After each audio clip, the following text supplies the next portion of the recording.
college for art and so forth. Just kind of make my way through the world, and I'll be playing today as a turtle grave cleric named Drogon Varash.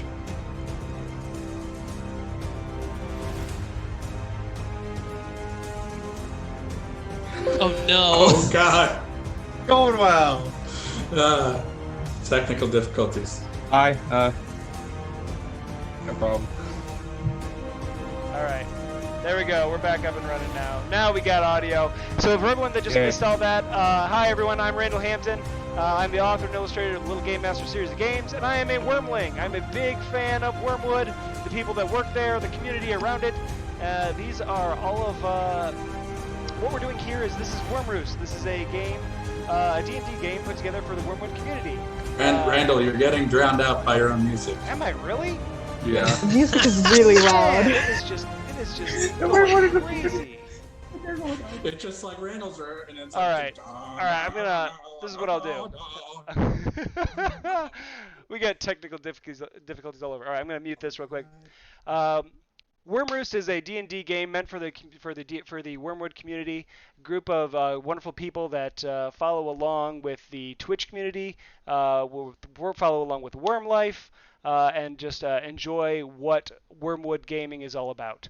What we're going to do is we're going to have a series of one-shots with different members of the community hopping in and out. And each game we're also going to be lucky to be joined by one of the members of the Wyrmwood staff. Tonight we have Bennett. We'll get back to him in just a second. We're going to get everyone up here to introduce themselves, then we're going to get the game started. So right next to me is Inclement Hydra. Tell us about yourself. Hey, my name's Inclement Hydra. I'm currently an art student in Ohio, going for like a video game art degree, making my way in the world. And tonight I'll be playing as a turtle grave cleric named Drogon Varash. All right. Lachlan, tell us about yourself and who you're playing as tonight. I'm Lachlan. I'm also a student. I'm doing an engineering degree, and today I'm playing as a human artificer named Ashwin. Yeah, it'll be fun. All right, going down the line, RX782. Hello, it is me, the OG Gundam. I am a 26-year-old programmer, and I am playing a Warforged paladin named Hammer. All right, keep going, and it's Lily. Hi, I'm Lily. I'm also Kirka's cool. Yeah, I don't know. It's a dumb name. I'm 19. I'm an accounting student, and I'm playing Valari Fairfoot. She's a halfling sorcerer. Woo. Woo! And we also have coming and joining us from Wyrmwood Gaming, from Wyrmwood, the company, the great place that gave us all of our dice trays and all of our dice vaults. Without you, we'd be rolling on glass tabletops. Bennett, tell us a little bit about yourself. What's up, everybody? It's Bennett. I am. Oh, man, there's a list. I'm me. I do me. I do me all the time, and I love this community. I love Wyrmwood.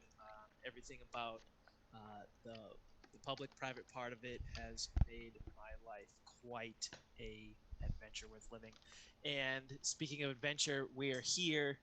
And my dog is barking. We're here to, hang out and play. I'm going to be playing a Asmar Barbarian named Xander Ulfkin, and I am ready to smash stuff. So let's do it. And again, for anyone that doesn't know who I am, I'm Randall Hampton. I'm an author and illustrator. I work for myself, first and foremost. I also do art streams and interviews for Geeks Like Us. And starting this Sunday, I will be doing an art stream for Wyrmwood Gaming on their Twitch channel. So come and join us on Sunday at 7 o'clock for that. That'll be a lot of fun.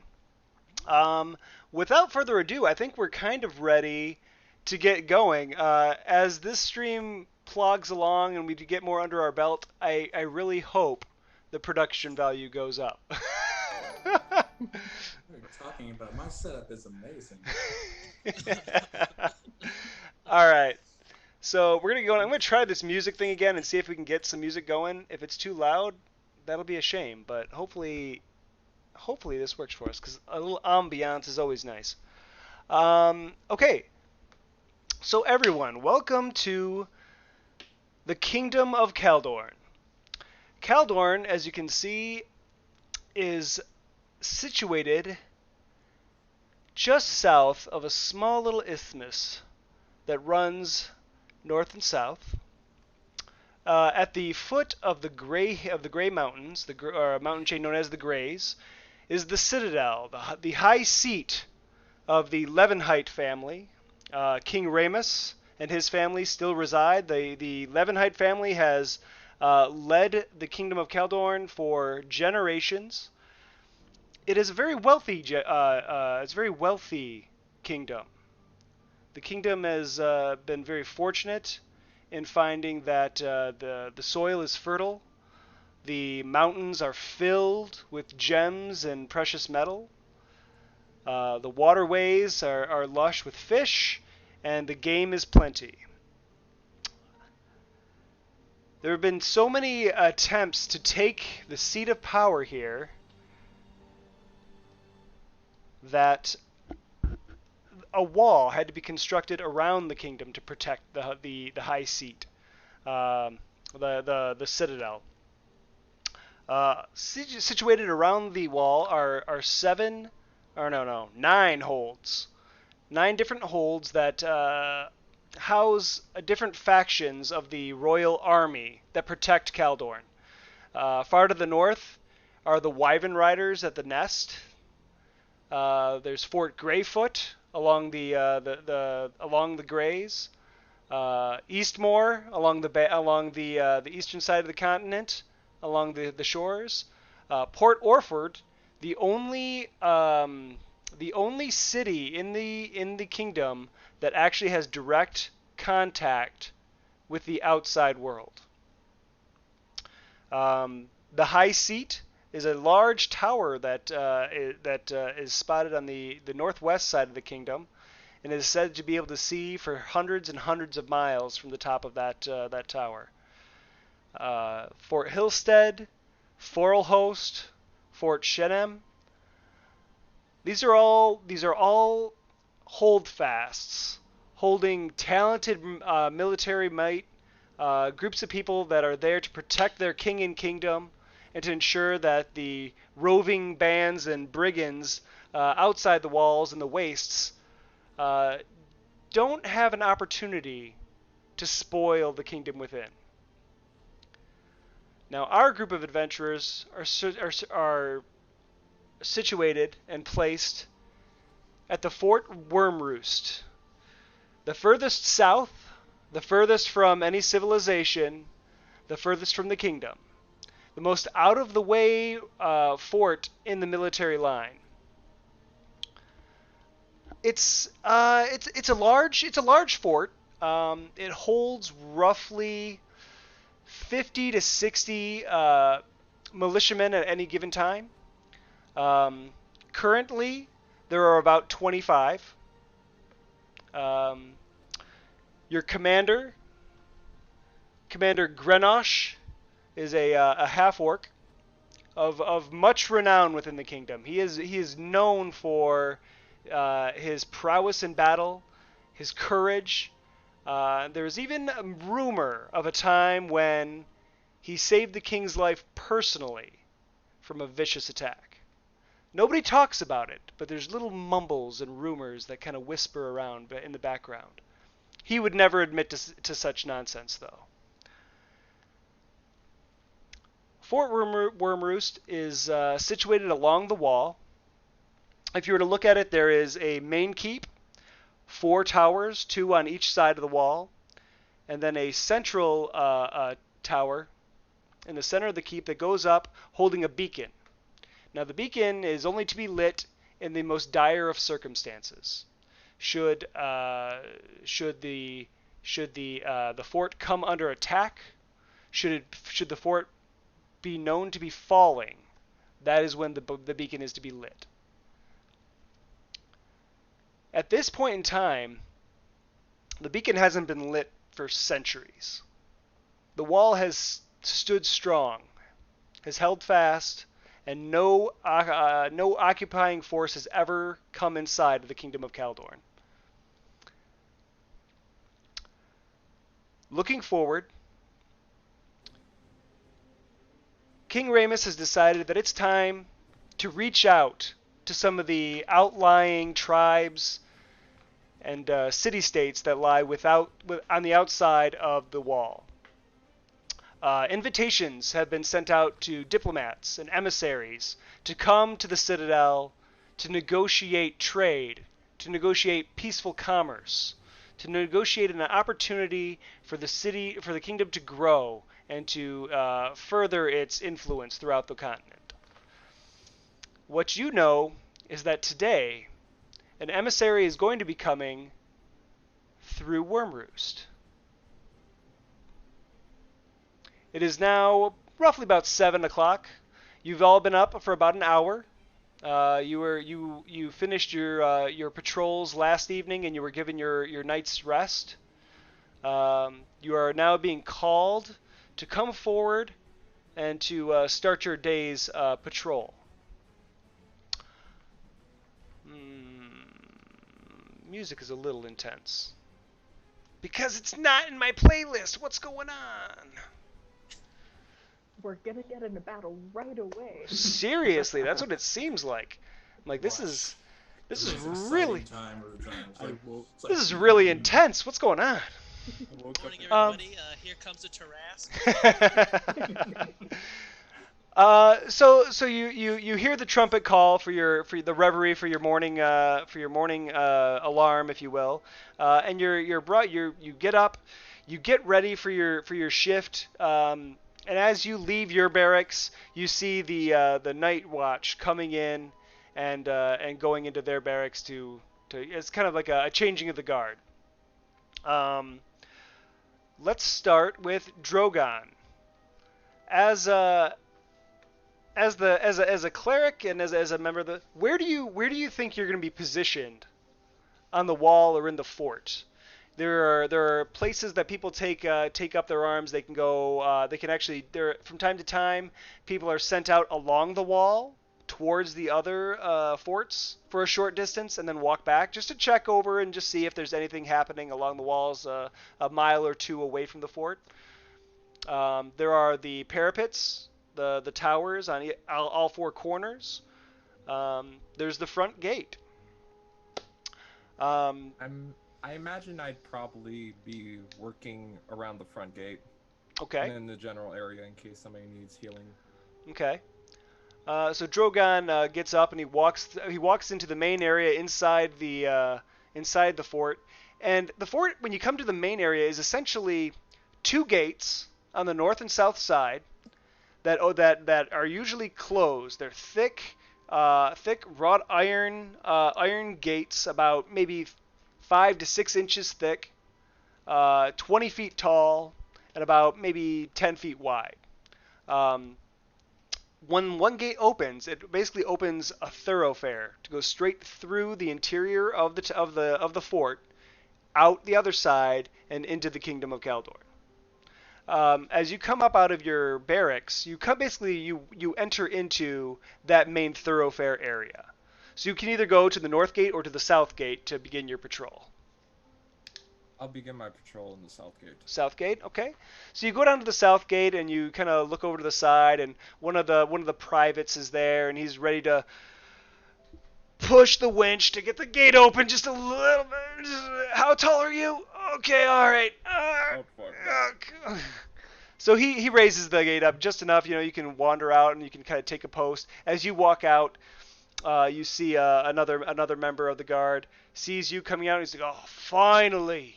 What took you so long?" And he walks. He turns towards you, gives the salute, and then walks in and goes in to go to get a meal and some rest. And you stand guard and just kind of keeping an eye out over the southern reaches of the Kingdom of Caldor. The kingdom reaches out past the wall, but inside of the wall is what people really care about. When you get outside the wall, you get the barren lands out to the west and the virgin wastes in the south. Think of them as just vast fields of nothing. You can probably see on a clear day 20 miles. You can, because it's just so flat and there's nothing. Ashwin, Yes. what will you be? What you come out of your barracks? Where do you where would you see you being positioned? Yes. So, Ashwin, if he's not like in the forge working with equipment and maintaining stuff, I think he'd be up in the parapets because he's both his steel defender is a watchful eye, and then he's also handy with a rifle. So, having somebody who can have a clear eye up top is probably where he'd be. Sure. Okay. So you walk out, you go through the thoroughfare, and next to the gate, there's a stairwell. What's the word I'm looking for? It's a stairwell, but it's one of those goes up in a spiral staircase. But yeah, it's got a special name. I can't think of what it's called. F it. So you go out there and you climb and you climb and you climb and you get up to the top. As you push open the hatch and you come out to the top of the parapet, there's a sconce that is currently not lit. And then there's a man wearing dusty leathers. He's got a quiver on his back, and he's just kind of holding a longbow, and he's just like almost falling asleep. You know? Oh, good morning, sir. Oh, Friend, oh. guess, Oh, it's time to go. Oh, thank you. Yeah. All right. Yeah. You relieve him, and he goes down the stairs. And as you get up there, you see you look down. Which parapet would you like to jump on? Northeast, southeast, northwest, southwest. Probably southeast. Southeast. You look if when you climb up when you look out the southeast direction, you see the river that curves. There's that curves that goes through the wall. They have a drainage system set up for the river to actually pass through the wall, and you see it fork. And past that, you see a small mountain range that's mostly hills, except for one massive peak. And it's like a solitary mountain peak amongst what would be considered hills next to it. They're still pretty lofty in their own right, but they don't have the snow caps. They don't have the jagged rock formations. It's definitely rough terrain, but it's amazing. It's like one massive, beautiful peak surrounded by a crown of hills and greenery. It's actually there's spotted bits of forest here and there. As a member of the military, you know that for some time the kingdom has been good about keeping the forest cleared away from the wall. On the outside of the wall, they always try to keep at least a couple of miles distance, where all the trees are cut back to ensure that no forces can get there take them by surprise. But yeah, as you stand up there, you begin your watch, and everything seems very, very quiet. Hammer, where are you? Do you reside in the barracks like everyone else? I do not sleep, technically. Okay. I basically just stand motionless for a couple hours, and that counts as long rest. So you can just kind of stick Hammer on the wall, like, permanently. Well, he does go down to the forge every once in a while when it's not his shift to get like a nice zen forging going, but he's usually just on the wall. Within the thoroughfare, the main entryway of the fort there, along the wall there are decorations of the kingdom. There are banners.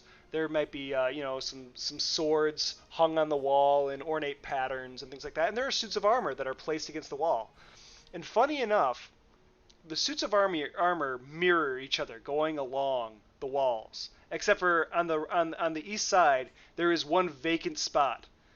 That is where Hammer resides every night. And when it's not his turn to be on patrol, he just stands and shuts down in the main thoroughfare. Hiding in plain sight. As you begin your duties for the day, where do you go first?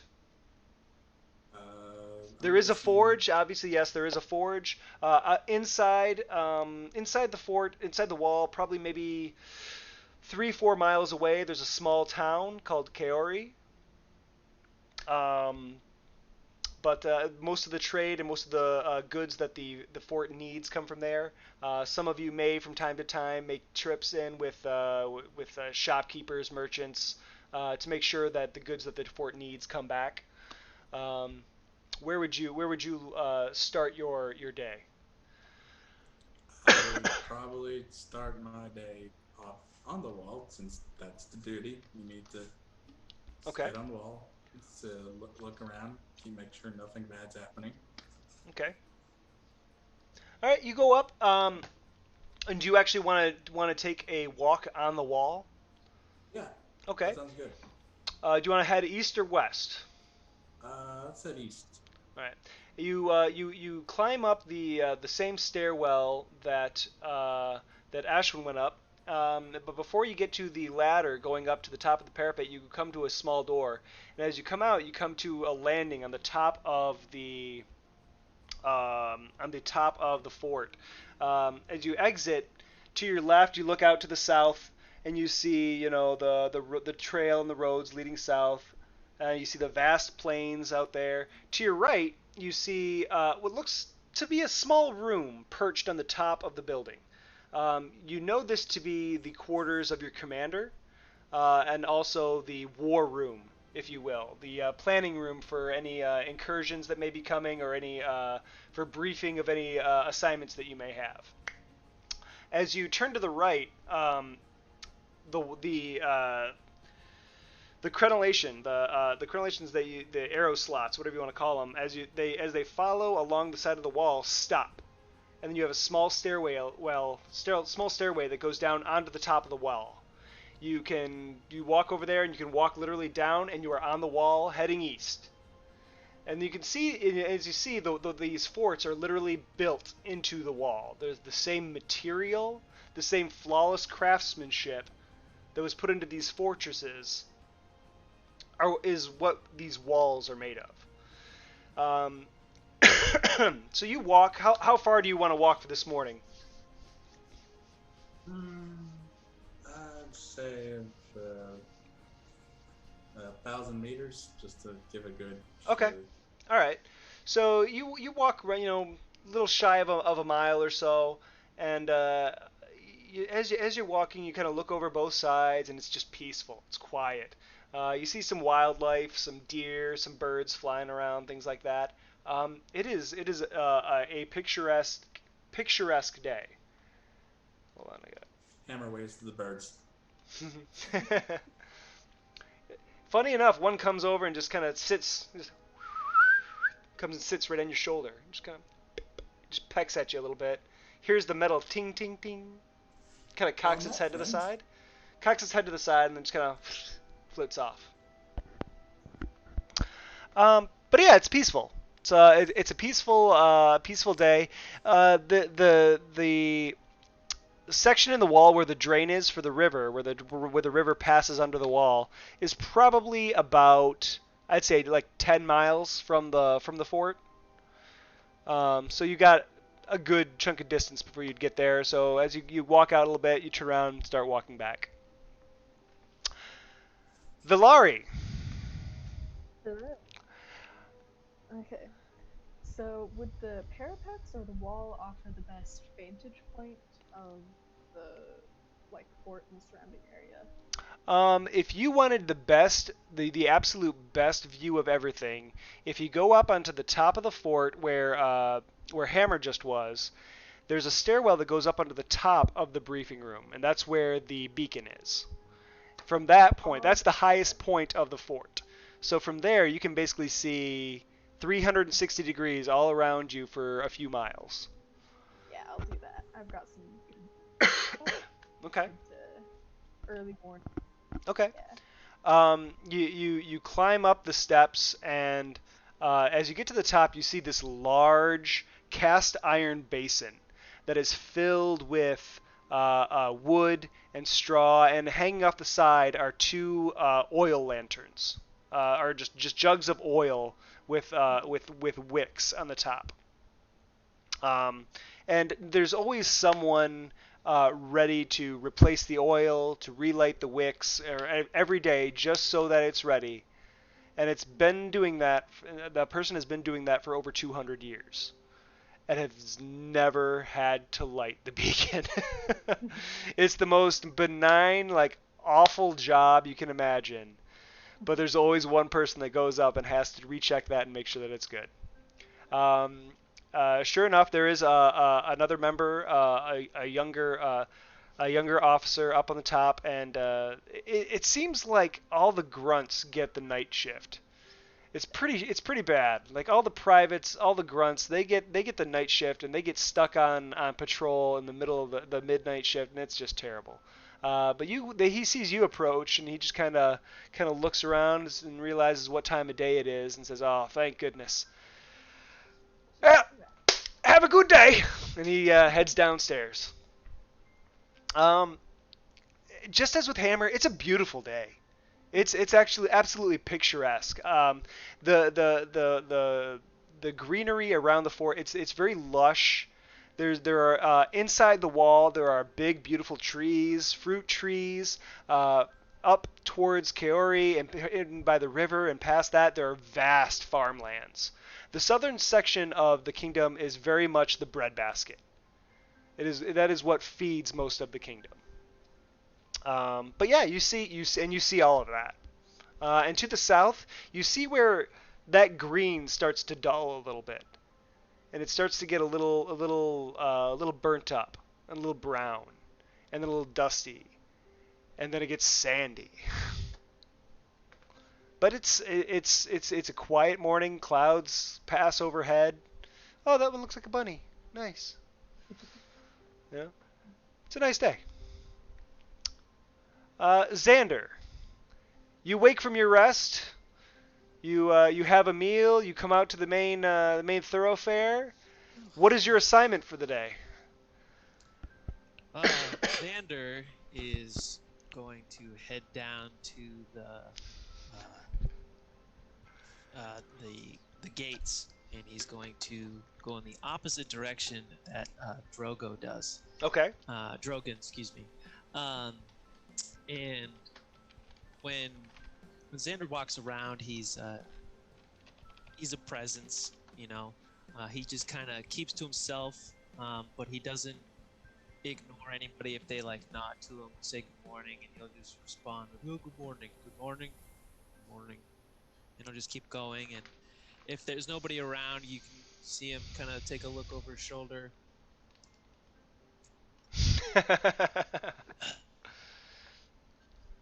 And he'll just keep going. Okay. Xander's kind of the up close and personal type, so he wants to typically be on the ground first thing, and he likes to be present if anybody's going in and out, and that's kind of where he's going to be sitting. Okay. All right. Throughout the day, there are a few merchants that come from Kaori. Come down, bringing some food, some wine, things like that, rations for the men, um, uh, restocking arrows and things like that. There's a Fletcher up in Kaori that you guys use. You don't have a Fletcher here, but you're well stocked. You don't have really any concern for that. um, as you other than that, nothing out of the ordinary. It's a quiet day. The day goes along. You all kind of move from spot to spot, keeping your post, watching things. You notice, Ashwin, you'd notice going up onto the other parapets. You see a lithe wood elf figure named Farah. Farah walks up and he goes over onto the parapet opposite you on the south side. You see his beautiful elven wood bow, longbow that he has on his back, and he just stands there and just kind of squints out and watches. The other two, you see Revi and Zamza. two other members of your guard that are officers like you that take up point on the other parapets. Drogon, next, the gate rises up one more time, and out walks this just giant, this massive, lumbering, bronze-scaled dragonborn, and he is just pissed as the day is like it doesn't even matter. He's just unhappy about everything. He's the grumpiest, surliest person I think you've probably ever seen. He walks out and he just stands on the other side of the gate with his giant two-hand, a great sword, sticks it in the ground in front of him, and just kind of. He looks over and sees you and just shakes his head. You're up, friend. You know. You know that his name is Henrik, and he's never friendly. For some reason, this guy he's got a chip on his shoulder that won't go away. He just kind of keep it to yourself, turtle. Hearing that, Drogon reaches back and pulls from his little ghillie net type one of the smallest feathers that he has woven into it, and just kind of flings it at him in defiance. This feather floats in the air, spins around a couple times, lands right on his snout. All of a sudden this gout of flame spurts out and it just evaporates into dust. So the day crew has come out and taken their positions. They've taken their posts, and for the morning, nothing happens. Probably about 11 o'clock or so, you hear the doors to Commander Grenache's doors to the meeting room open, and he walks out to the very southern edge of the top of the fort, looks down at the two of you, at Drogon and Henrik, and says, "Hey, we've got a meeting real quick. Come on up." I just go, "Good, sir. Coming." He goes around to the other side, looks down at you, Xander, and says, "Hey, come on up real quick. We got a new brief." And he points to all the parapets and says, "Come on down here." And he looks up he sees you up by the beacon and says, "Fairfoot, Yes, come on down." coming. And he's grumpy, but he's not. He's got a soft heart. You just know it. Mm-hmm. He walks into the double set of doors, and to the left you see another door, and that's his chambers. And then straight ahead you see a long, beautiful wooden table. Describe it for me, Bennett. Oh, Just- all right. The table is a gorgeous, glossy black, riddled with waves of this amber pale wood grain. The feet are all hand-carved claws, and the edges are all effigies of battle and war, and you can see all these soldiers fighting monsters. It's just gorgeous, and it's covered with, I don't know, whatever he's working on. There is a map splayed out of the southern reaches, going down into the Burgean Wastes. And as he waits for y'all to come in, he kind of goes around to the other side of the table, and he's got a dagger in his hand, and he's pointing. He's kind of got one eye crunched up, and he's like, 30 leagues, doing some math in his head. As the last of you come in, he says, "All right." He takes the dagger and he just jams it into the top of the table, into the map, right below where WyrmRoost is. Why have you stabbed the table, sir? It's what you do to mark something. This is where it's going to happen. Ah, where what's Quick going question, to happen. slightly out of character. Sure. Are there other guards around, or did he just pull in everybody who's on duty? No, there are other guards around. Okay. Yeah, there are other guards that'll filter in and just kind of take watch on your posts and stuff like that. He's like, this is the third time I've had to give this sermon today, so let's make it quick. We have an envoy coming up from one of the outer tribes. They're heading up to the Citadel for some meet and greet with King Ramus. Now, they're going to come up. There's going to be a convoy, probably 3-4 wagons. The emissary, his family, and a few other guests will be coming with him. Now, we're supposed to greet them, check their credentials, make sure there's nothing funny going on in the caravan, send them on their way. All right? So, when they get here, I've got the other people situated around the top, on the wall, and on the inside gate. Now I want you 9 to be on the main gate, the southern gate, and in the thoroughfare. You understand? You're the ones that are going to be there to greet them and do the search. Do we have an understanding now? Yes. Yes, sir. Yes, Commander. All right. The helm's might, it shall be done. Drogon lifts his warhammer from his side, kind of up and about, and it's magnificent. It's brushed steel with a Massacre ebony handle, and smacks it into the ground. It's like, any particulars we need to be watching out for? Well, no, not really. Like I said, the emissary's coming. He's as far as I know, he's human. He's got his family with him, his wife, a couple of kids, I think. And then there should be, I think, 2 other wagons coming with.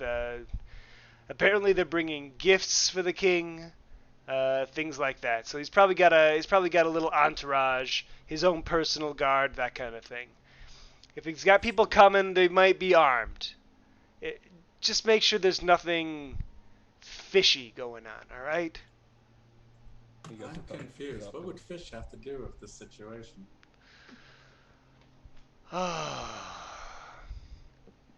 Hammer, I have the perfect spot for you in the main hall. What's that, Fairfoot? Do they have any magic users with them? Do we need to be aware of that? I have no idea. No idea. He'll come. He'll probably have a small attachment of guard to keep him busy or keep him protected in case. I mean, there's a lot of unsavory folks south of here, so let's just we'll keep an eye on that, and we'll just make sure that they're not bringing anything that might raise suspicion, that might set off any red flags. Okay, just if you see anything, bring it to my attention, and we'll question them. So, All right. if their guards are carrying weapons, obviously we can't take their guards completely out of. I'm not gonna ask you to disarm them. They're allowed to carry a sidearm, a sword, a bow, things like that. It's just for their protection. I understand that. They're not gonna upset the kingdom by walking around with a sword on their hip. So just be on the lookout for anything out of the ordinary. All right? Someone get up there and keep a weather eye and let us know when they're coming. The rest of you, take up your new posts and be ready for them. They should be here anytime. You're dismissed. And he just kind of shakes his hand off and says, get out. Someone kind of walks up to Drogon saying, it's like, seriously, what does fish have to do with the situation? And Drogon kind of leans over to Hammer and goes, it's a figure of speech. It's sort of like saying you need a bolt, but you don't need a bolt. Ah. Yes. And I pat him on the back, and Drogon proceeds to head towards his new post. Such strange things. do you want to keep watch? Seeing as I think you have the keenest eye. No, I have crappy perception. My passive perception is only 11. I mean, it's still better than mine. I have a +3 for perception. That's pretty good for mine. Hold on 1 second. Like, It's I have plus lots of 4, distance plus spells 1, and stuff, plus but 3. not All really right. good vision. Well, Farah will go up. Farah, whose last name is Enchi, so his name is Farenchi. Oh my goodness. He goes up, and he says, "Oh, don't worry, I'll go up. It is ho ho ho.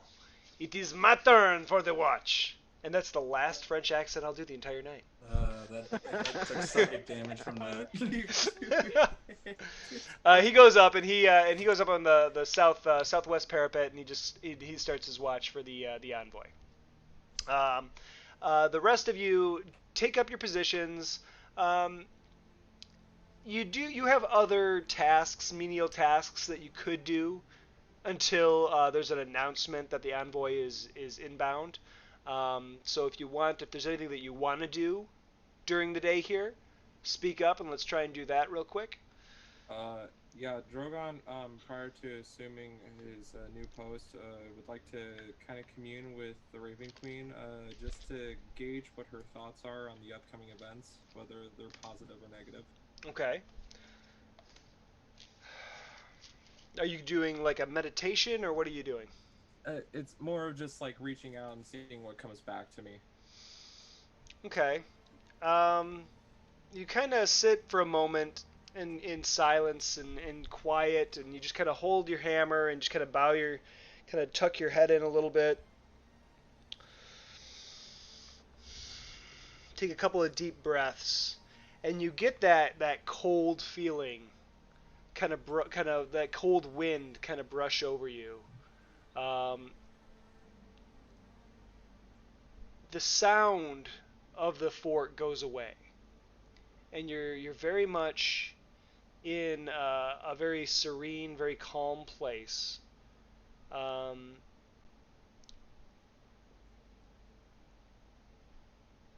Roll to give me a religion check. Alrighty. Just so I can pull up my First roll of the game. First roll of the And I game.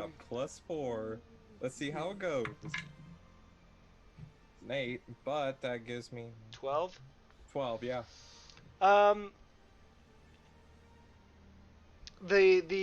You feel the cold wind. Everything kind of blacks out away around you, and normally when you commune with the Raven Queen, the first thing you see when you open your eyes is a flash of white, and you see her mask. The only thing you see is darkness, is black. You see just darkness. And as you're coming out of it, you get a faint smell of sulfur. And then you come to. That's it. Drogon immediately feeling that, kind of, after everybody's left, goes back to the commander and says, with emphasis, "We need to be careful. I have a feeling." And I'll leave it at that. He just kind of strokes. Grenache has he's a half orc. He's got black hair pulled back into a ponytail. He's got a very a tuft of a goatee that comes down. Doesn't have the mustache. It's just like here and down. And it comes down into a braid. He just kind of strokes this braid a little bit, looks at you.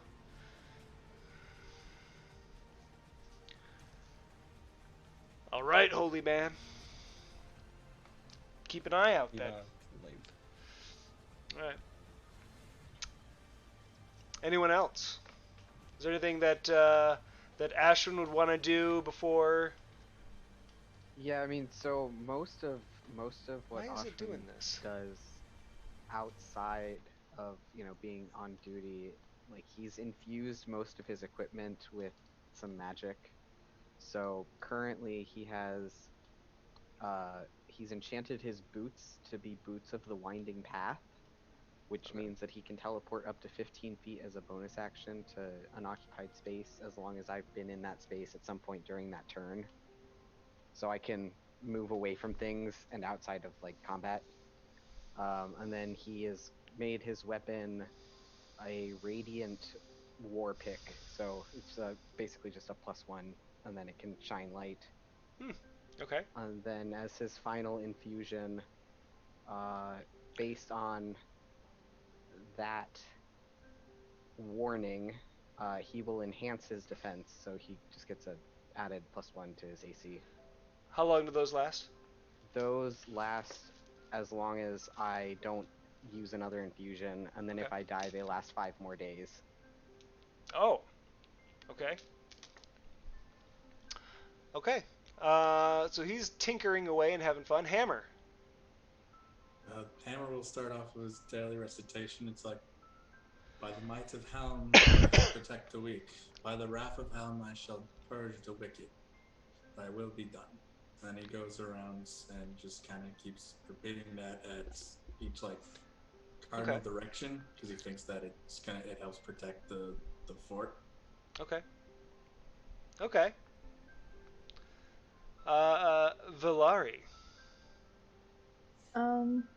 So she'll do like normal, just post work, whatever, and then also when the envoy is coming closer, cast mage armor on herself.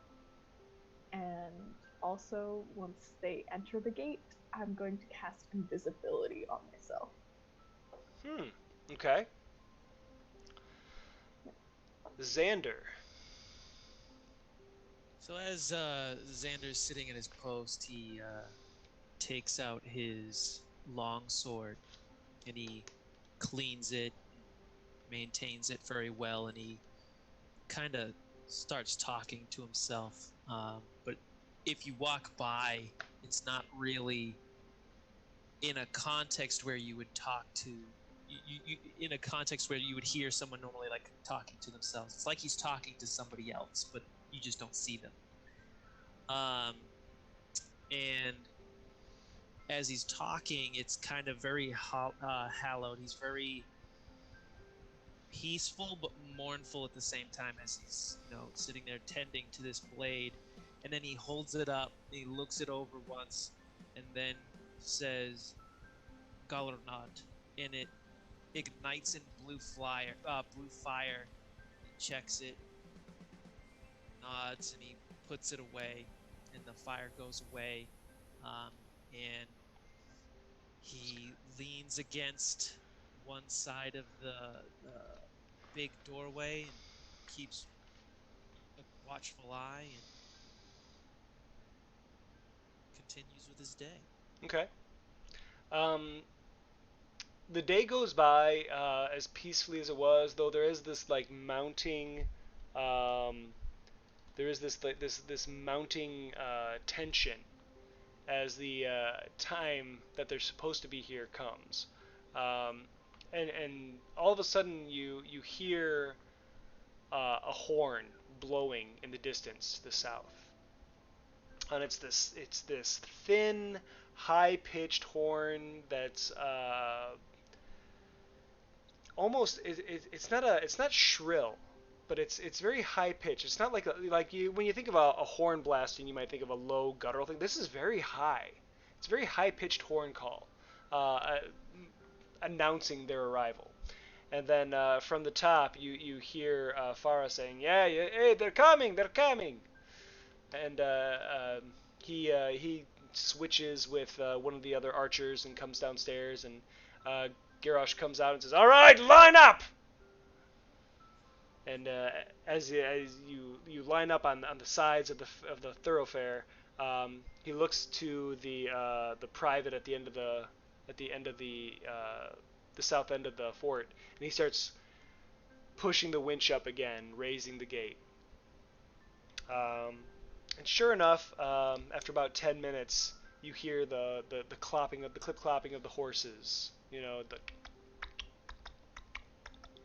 and you see a very ornate, a strangely ornate. It's not garish, but like from what you know of the Southern lands and how it's mostly tribal. It's mostly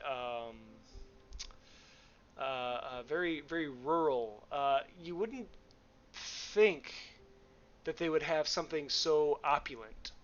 It's not. It's a very large carriage being pulled by 4 horses. It's dark green.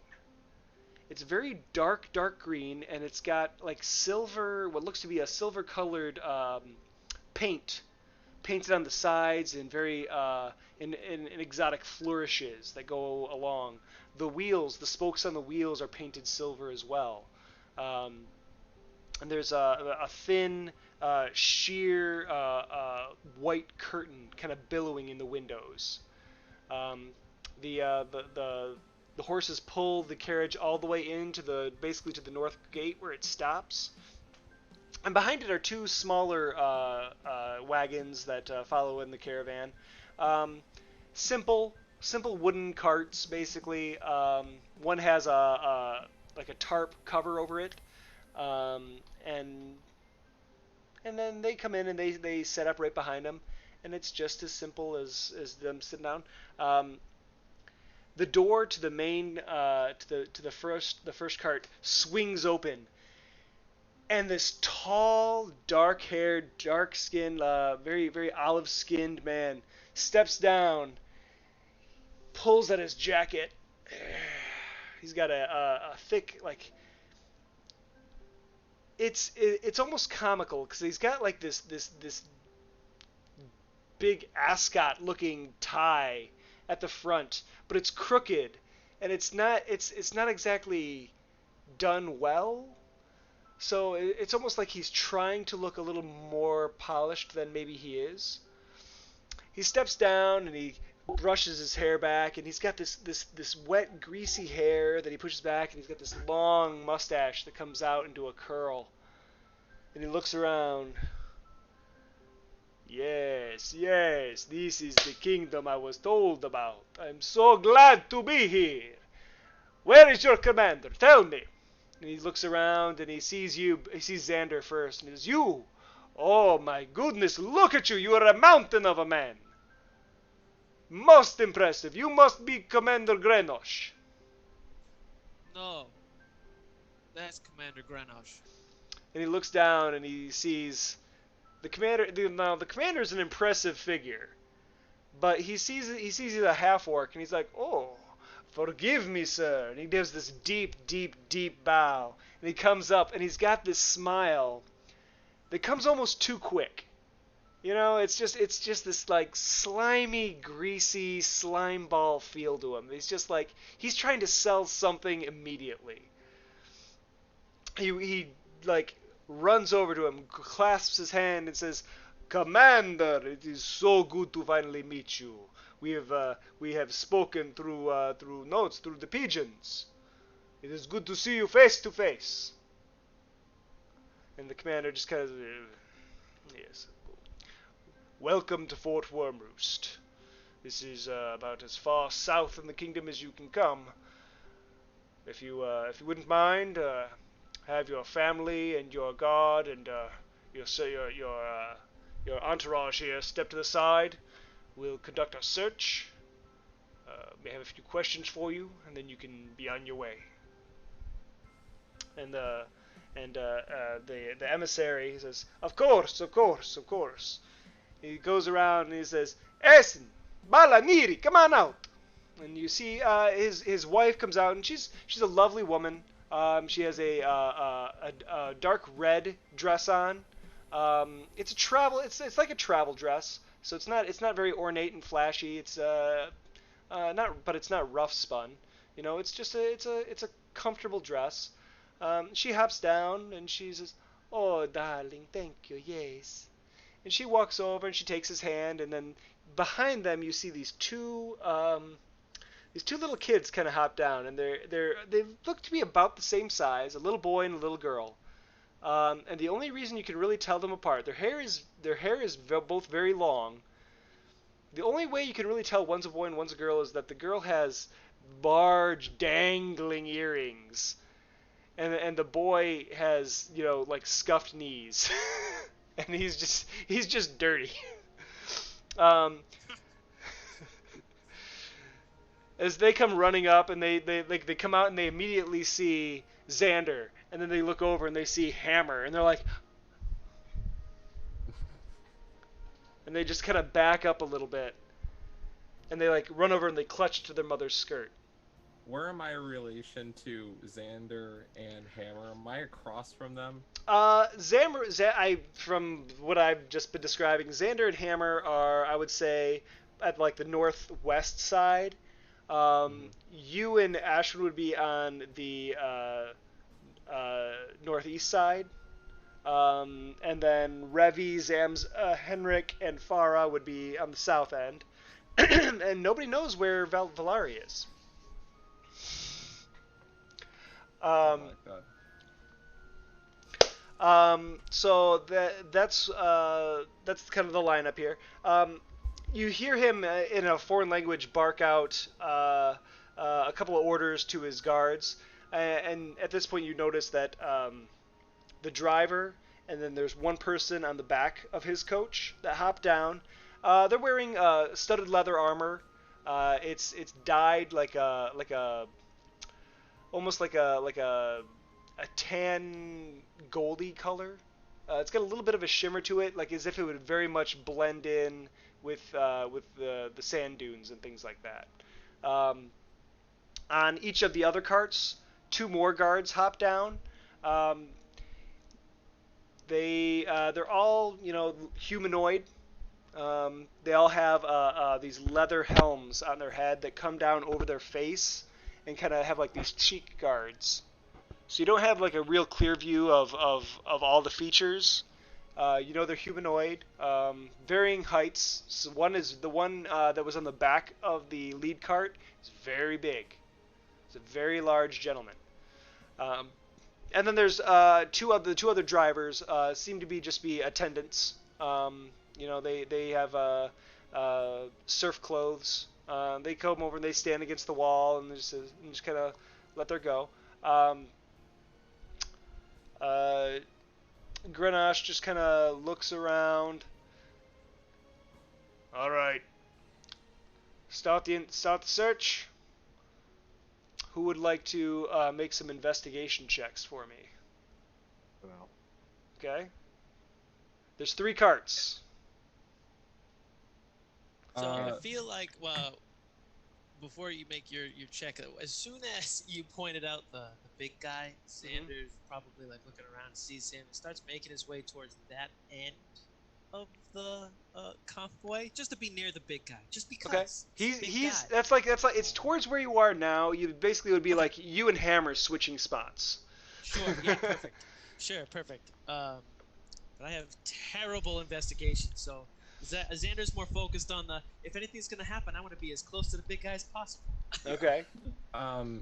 Drogon, seeing the children and just to amuse himself, as he's walking towards the second cart, he looks at them and retracts his head into his shell. Their eyes just go huge. It's as if they've never seen a turtle before. They have no idea. They're like their eyes go huge and they back up a little bit more. And just wave at them and then turn and they see just a ruffle of raven feathers across my shell. the emissary looks down at the children and says, "Oh no, it is okay. It is okay. Look at him. He's one of the turtle men. Yes, he is friendly. He serves the kingdom. I'm sure it is just fine." He chuckles. In I Aquarium. think that Hammer, upon seeing the interest of the kids, is going to walk over to him and say, "Hello, I am Hammer," and holds out his hand. Okay. to the They just kids. kind of look at you and says, they've seen people in armor before, so they don't think anything of it at first. But then they realize they can't see any skin past the helmet. Nope. And then they just kind of, like the boy reaches out to grab your hand, and as he starts shaking it, he looks up and he's like,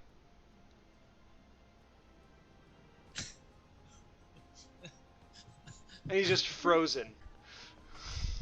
I mean, I imagine at that point Do he would children also normally act like this? he would also see the steel defender that's kind of back on the other side, like back away, that's standing on its four legs, just a mechanical creature. The emissary, like in a large flourish, is like, "My goodness, the wonders of this kingdom! It is amazing to me. Look at this. We have this wonderful bunch of captains of military. I go You ahead and do the investigation on the second cart. do the investigation of the second cart. Okay, go ahead and roll Yeah. roll investigation in the first and second cart. Who wants to do the third cart? I'm gonna go through the carts after they've already been searched invisibly. and see Okay. if I can find anything. That'll be a 19. Okay. 20.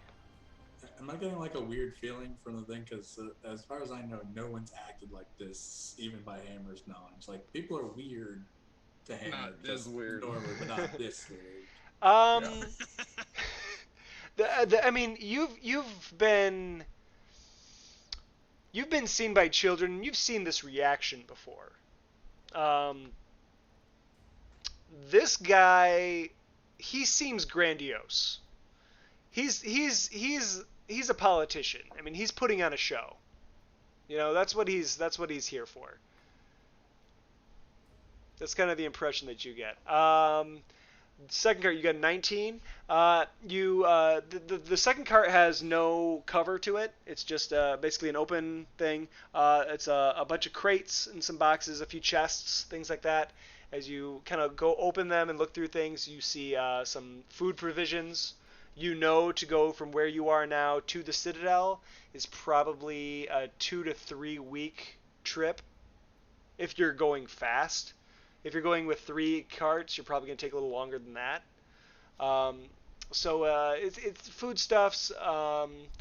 There's one chest that seems to be filled with like bits of gold that don't necessarily fit the currency of the kingdom.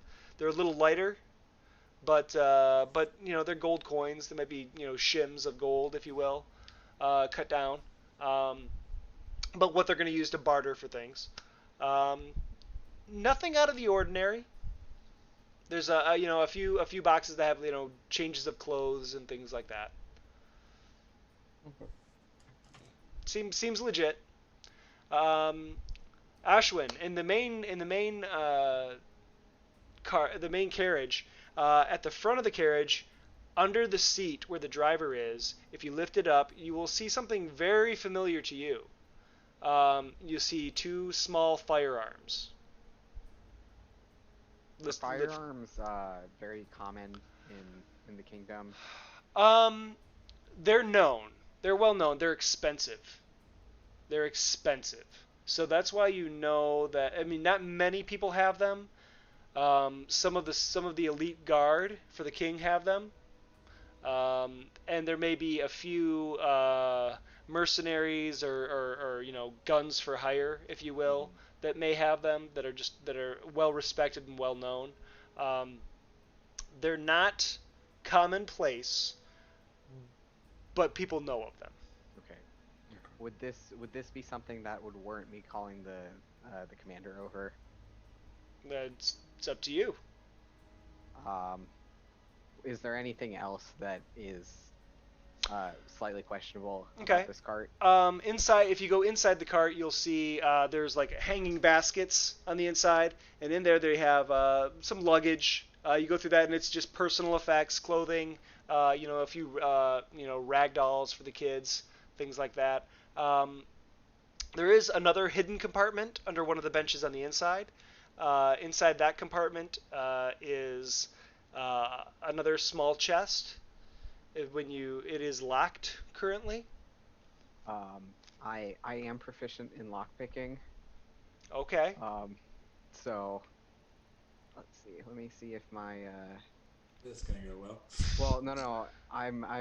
So let's see. Where is the We're breaking into an emissary's personal stuff. Good. Yeah, he doesn't need to hide anything. It's not like he has diplomatic immunity. Not yet. He's not impeached Diplomatic yet. immunity. You can't see. What was that? See, I think this is part of the. Oh yeah, there it is. So I have Artisan's Intuition as part of my mark of making human variant.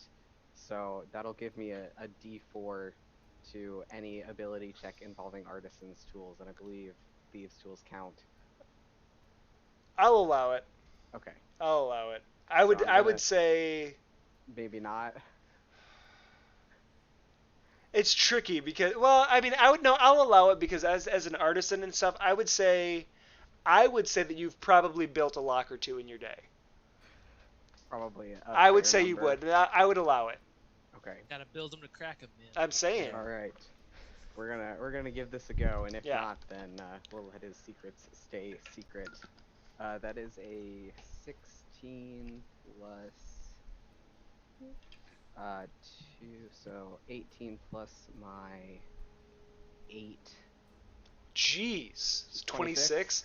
26. Yeah. Holy You sh- like you just kind of like peek out the door real quick. You see that he's like rustling his son's hair or talking to the captain commander or something like that, and you just go, bing, and it just kind of click. Inside, jewels. Okay. Beautiful jewels. Okay, that's fine. If that's all that's in there, I will lock it back up, put it where I found it. Okay. Just wanted to make sure that Yeah, there's it's nothing Jewels, incriminating. jewelry, a few gold and platinum ingots, things like that. It's a hoard. It's a mini hoard. It's choice. Is Yeah. everyone in the caravan like in front of like us? They were all no. They were pulled off to the side and down towards the south end. And then they were just told we're gonna search it and make sure there's nothing illicit. So everyone, including the emissary, is like off inside.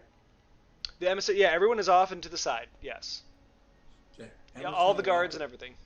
So Hammer's gonna walk over there, and just for the hell of it, he's gonna use Divine Sense. Okay. So if there is any celestial, fiend, undead, or elemental within 60 feet of him when he gets over there, he knows who they are. Just because of their ancestral blood, the large one across from Xander, that Xander kind of picked out, you pick a little bit of a celestial feel off of him. And that's just because he's a very large ASMR. Well, and You he would get would one be from like, Xander. and Xander, but we already knew that. Well, That's yeah. right. I mean, unfamiliar, yeah. It's like, oh, it's just Xander. So Yeah, it's you know, like, For the viewers, Xander is also ASMR. Yeah. He's a very large ASMR. The little bit of shimmer hanging out above his helmet may have given it away, but just out of character, out of everything, whenever I draw ASMR, I always give them a halo. Even if, I mean, I just do. I don't know why. I'd I'm say working for my way Protector through as Third, Mark, and I but just maybe imagine not. with like a little halo. I do. If they're an evil ASMR, it's like a jagged, like thorny crown kind of thing. I mean, it's how, I don't know. Anyway, yeah, that's the only thing that you really pick up on. The back.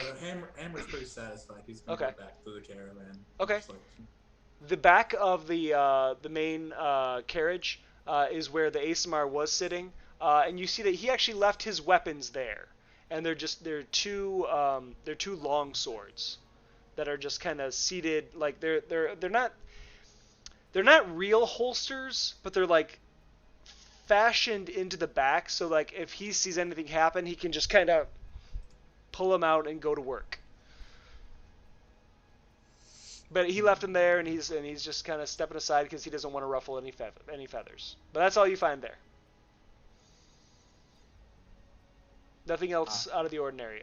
Does anyone? I'll still call the commander over just to let him know about the firearms so that he can make the decision. Okay. The commander comes up to the front of the carriage and says, What'd you find?" Two firearms, sir. He goes up and he lifts the lid.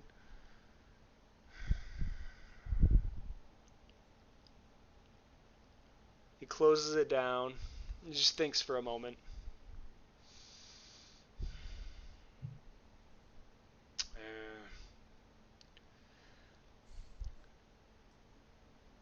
"Sire," he calls down to the emissary and turns around and says, "Please, please, please, call me Jerosh.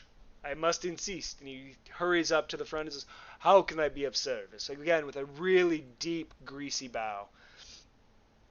And the commander says, "We seem to have found a couple of firearms, 2 pistols under the front seat." "Well, yes, but of course. I must be protected. I'm protecting my family, my children. If bandits, brigands come along, I very much want to be able to fend them off. My driver, he reaches under there, he grabs them. He's a very good shot, by the way. Pew, pew, pew. You know." Upon hearing this, if I'm within earshot, can I do an insight check? Sure. Pull up my insight. What are you trying to perceive? What are you trying to See if What are you trying to read? Trying to read whether or not he is telling the truth first off about the firearms, which I suppose he is, but whether he's giving off something we just ain't picking up on, sort of like Okay. the tell without the tell. Okay. Let's see what I get. Natural 1. No, This I'm guy, excited, man. So it's an 8. This is the most trustworthy person you have ever met. I trust you implicitly. You trust can him do no wrong. implicitly. He is. You know what? How could that smile lie? That is how you feel right now. That is. You Yeah. want to be the godfather of my future children. Yeah, exactly. Yeah, you are on board with this guy. You know he is a good guy. Look at those kids. Look at it. Look at that family. How could anyone not think that's just nah, he's good. Actually, and you know what I'm going to do?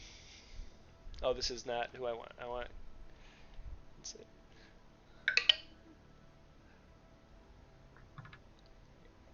Well, with a 23 on insight, Commander Grenache basically looks at him and says, "I'll tell you what. You're inside the kingdom now, so you won't have any need for these. I'm going to take them and I'm going to set them here in our vault. When you come back through, you can pick them up." And the guy just kind of winces a little bit. "Oh, I really would feel much more comfortable. You understand, this is a foreign land to me. I need to know what I need to do. Hammer's gonna step in and says, like, "No, the commander is in charge here. He is the law. You must obey the laws, as you must obey the laws of Helm as well." How tall is Hammer? 6'3". 6'3"? Okay.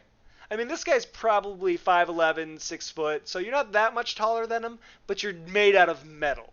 Metal, basically. Make an intimidation check for me. Got it. Yeah. Okay, that is 14 plus 7 is 21. Dang, all right. He just kind of, yes, of course. I understand your position here. I reluctantly will submit to your request. Yes, of course. Bruno, come. Helm shine upon. Bruno, come. Please remove the pistols and give them to the commander. He will take care of them while we are on our way. And the driver comes up and he's like, "What?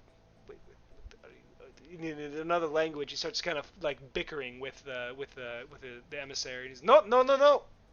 We must do what he asks, please." He goes in, he takes them out, and he hands them over to the commander. Close the lid. All right, I need. No, the third one has not. Who's gonna search the third one? I want someone else to make it. Okay. I want someone else to make I it. can go. You're invisible. Yeah. Okay. I She's assume been I can doing just it the climb whole up She's time. been doing it the whole time. Yeah, Okay. just Okay. search and Go ahead. See me. just around. Go ahead. Yeah. Go ahead and make an investigation check for me. Ooh, that's an 18 plus a 1. So Plus that's one. a It's 19. 19. Okay. Um, in the covered wagon at the front, there's a crossbow rested on the seat, on the driver's seat. Just assuming if something comes along, he picks it up, fires, and then a quiver of bolts. Inside the wagon, there is a large chest, and there's a few smaller boxes. Going through the smaller boxes, they look to be more of like a knick-knacky persuasion, crafts from the Outlands, things like that, gifts that are to be given to King Ramus. Inside the chest is it's like this large ornate silver box, and when you lift the lid, there's not a whole lot in it. It's like an empty space, and then a pedestal with a beautiful silver dagger with a green handle. It's in a little sheath right now, but it's just rested right in there, like it's a, bing, like a very very very exquisite gift. And only the dagger? Just the dagger is in the silver box. Okay. That's not good. Yeah. Anything else? And there, no. This is the wagon that has just the kind of like the gifts. There might be a few more food stores and things like that in there. Traveling goods. There's a few bedrolls, maybe a few tents set aside. But other than that, they seem to be on the up and up. Does the dagger seem magical? Do you have the ability to cast detect magic? I technically could have chosen it as one of my spells, but I didn't. There is. Yeah, are you gonna pull it out and take it out of the sheath and look at it, or? No, I don't want to touch it. Okay. Just You don't know. look at it. Smart. You don't know. Suspiciously. You don't know. Okay. Then I will. If I've looked through all of the cart, I'll go back out to the captain, to the commander, and whisper to him. There's a potentially Yeah, magical what the dagger in cart 3. Jeez, oh fucking! A voice I'm comes gonna from, like, put a 3 bell feet on down. you. Laura would be awesome at Still that. can't see me. Guarantee you, she's done this to him a bunch of times. Oh yeah, This is he's This is insisting. my totally move. happened. Ashwin, I want you to craft a bell and hang it on her. Yes, sir. Anything else I can do for you? A drink. He turns around and he turns down and looks down at you and says, "What is He it?" can't see me. I'm still invisible. Well, where like towards the source of the voice. What Oh, is tell it? me you moved.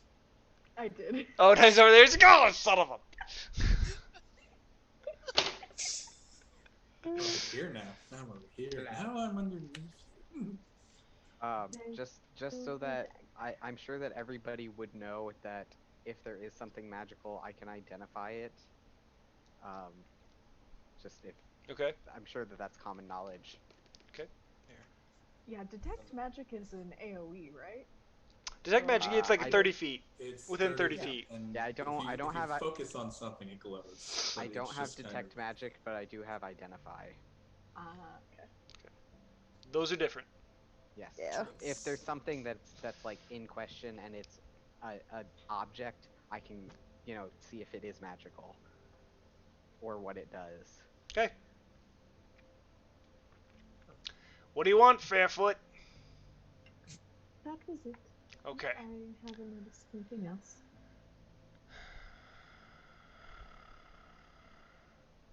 He pulls the emissary aside and says, "What's in the what's in the box back there?" And Jerosh just says, "These are gifts for the king.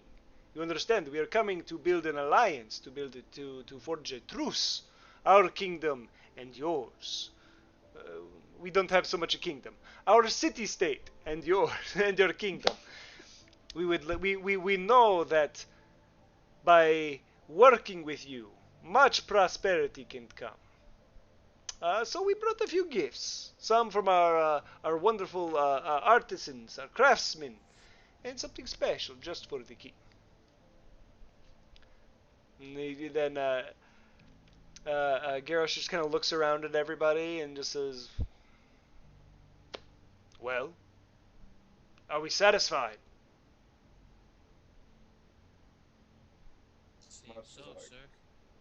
much as I can be, Commander. Ladies and gentlemen, thank you very much for your time. Thank you for your cooperation. And I look forward to furthering our companionship as we forge this new alliance. And he held his hand out and he shakes the emissary's hand, and the emissary clasps it hard and says, "Yes, thank you so much." And he goes around and he pats the turtle on the back of the shell and says, "Yes, that's it. Oh, I'm so sorry. Ooh, I am so glad to have met you. This is a wonderful experience. Now, we have very far to go. Come, come, children, back into the carriage. You, it's on the back. Here, let's go. Come on." Bye. Before May the Hells big might guy protect you. Bye. walks away, I'm gonna just kind of nod at him and say in Celestial, "Stay true," and then I'll kind of back off and let him get back to his cart.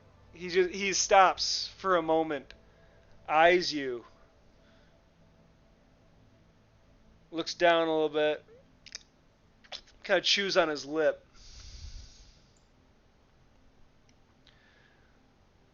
"You as well." And walks over and just kind of hops up.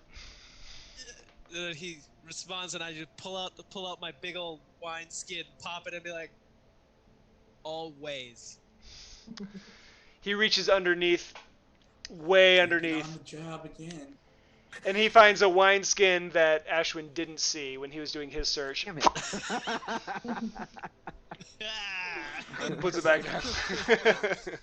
How did I miss Very that? popular among Asmar, apparently. Grenache looks at the other private at the other end. "Let him through!" And they start winching up the other gate. The gate goes up and gets to the top, and all of a sudden, whoosh, yeah! The horses start traveling through, and all three carriages pass and go through. As they're passing by, you see a caravan that's coming south. Just more sales, more traders from the town coming with more supplies. They pull off to the side and just kind of watch in awe as this very strange, opulent carriage is going by, and they make their way, and the commander just kind of stands there at the gate, making the private hold the winch. As he's just kind of standing there and watching, and he watches as it passes, and it goes, down. There's a few hills here and there, and the road just kind of meanders and winds, and it keeps going and it keeps going, and eventually it passes just out of sight. It's over that last hill, and it's getting to be probably midday or mid-afternoon, so 4 o'clock or so.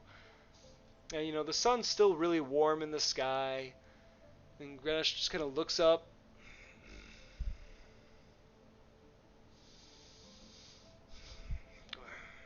And he looks over and he nods at the private, and he lowers the gate back down and says, "Gods be with us. All right, back to work." What a strange person. And I think at that point, we're going to take a quick break. we're gonna take like a quick like 10-minute break, guys. Okay, real quick, and then we'll be back, and then we're gonna finish up, and we're gonna go through the rest of the show, the campaign for tonight. We got some fun planned, so we'll be back.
All right, hey everybody, we're back. But you're not supposed to see that yet. Okay, so Lachlan Ashwin, he just got something in the mail. What'd you get? So I won a stream giveaway on Wormwood in like February, right before all of this stuff happened, and finally got a package in the mail. Ooh, what'd you get? So, What'd you get? Let's see. So I have a box. Ooh, dice vault. Oh, we'll wait for Randall to full screen this. Oh, do you wanna share it? Do it. Yeah. Do Oh hell it. yeah. Okay, hold on. Absolutely. Hold on, I gotta. Hold on, I gotta stop sharing. Huh. Go ahead. Oh, Big face. all right. Big heads in the sky. So it looks Hey. like I got some Purple. cards. Ooh, that's sexy. That's nice. Ooh. Yeah. Beautiful. That's nice. Very nice. Very Ver- nice. very nice. Excited. It's called Speak and You Shall Receive. Oh no. Oh, And that's then- gonna be. and then, What am I doing here? I don't know. What are you doing? I don't know. Then it looks like there was a Babinga shield Okay. Ooh. there too. Oh, but Babinga So shield, that's- nice. Yeah, so that's really exciting. Cool. Babinga. Babinga. All right, Bennett, I'm gonna ask you again because it's a new stream. What's your favorite wood? What's my favorite wood? Yeah. Currently at the moment, because I always change my mind, it's Makassar ebony. Okay. Fair. I'm debating what I want to do when I get my first full set, my first system, like the full thing. Like everything matches. It's neat. It's tight. It's tidy. It's pretty. I'm thinking the Bolivian rosewood right now is what I Yeah, want. it's good It's stuff. just pretty. It's just so pretty. But we'll see if that ever happens. Every wood.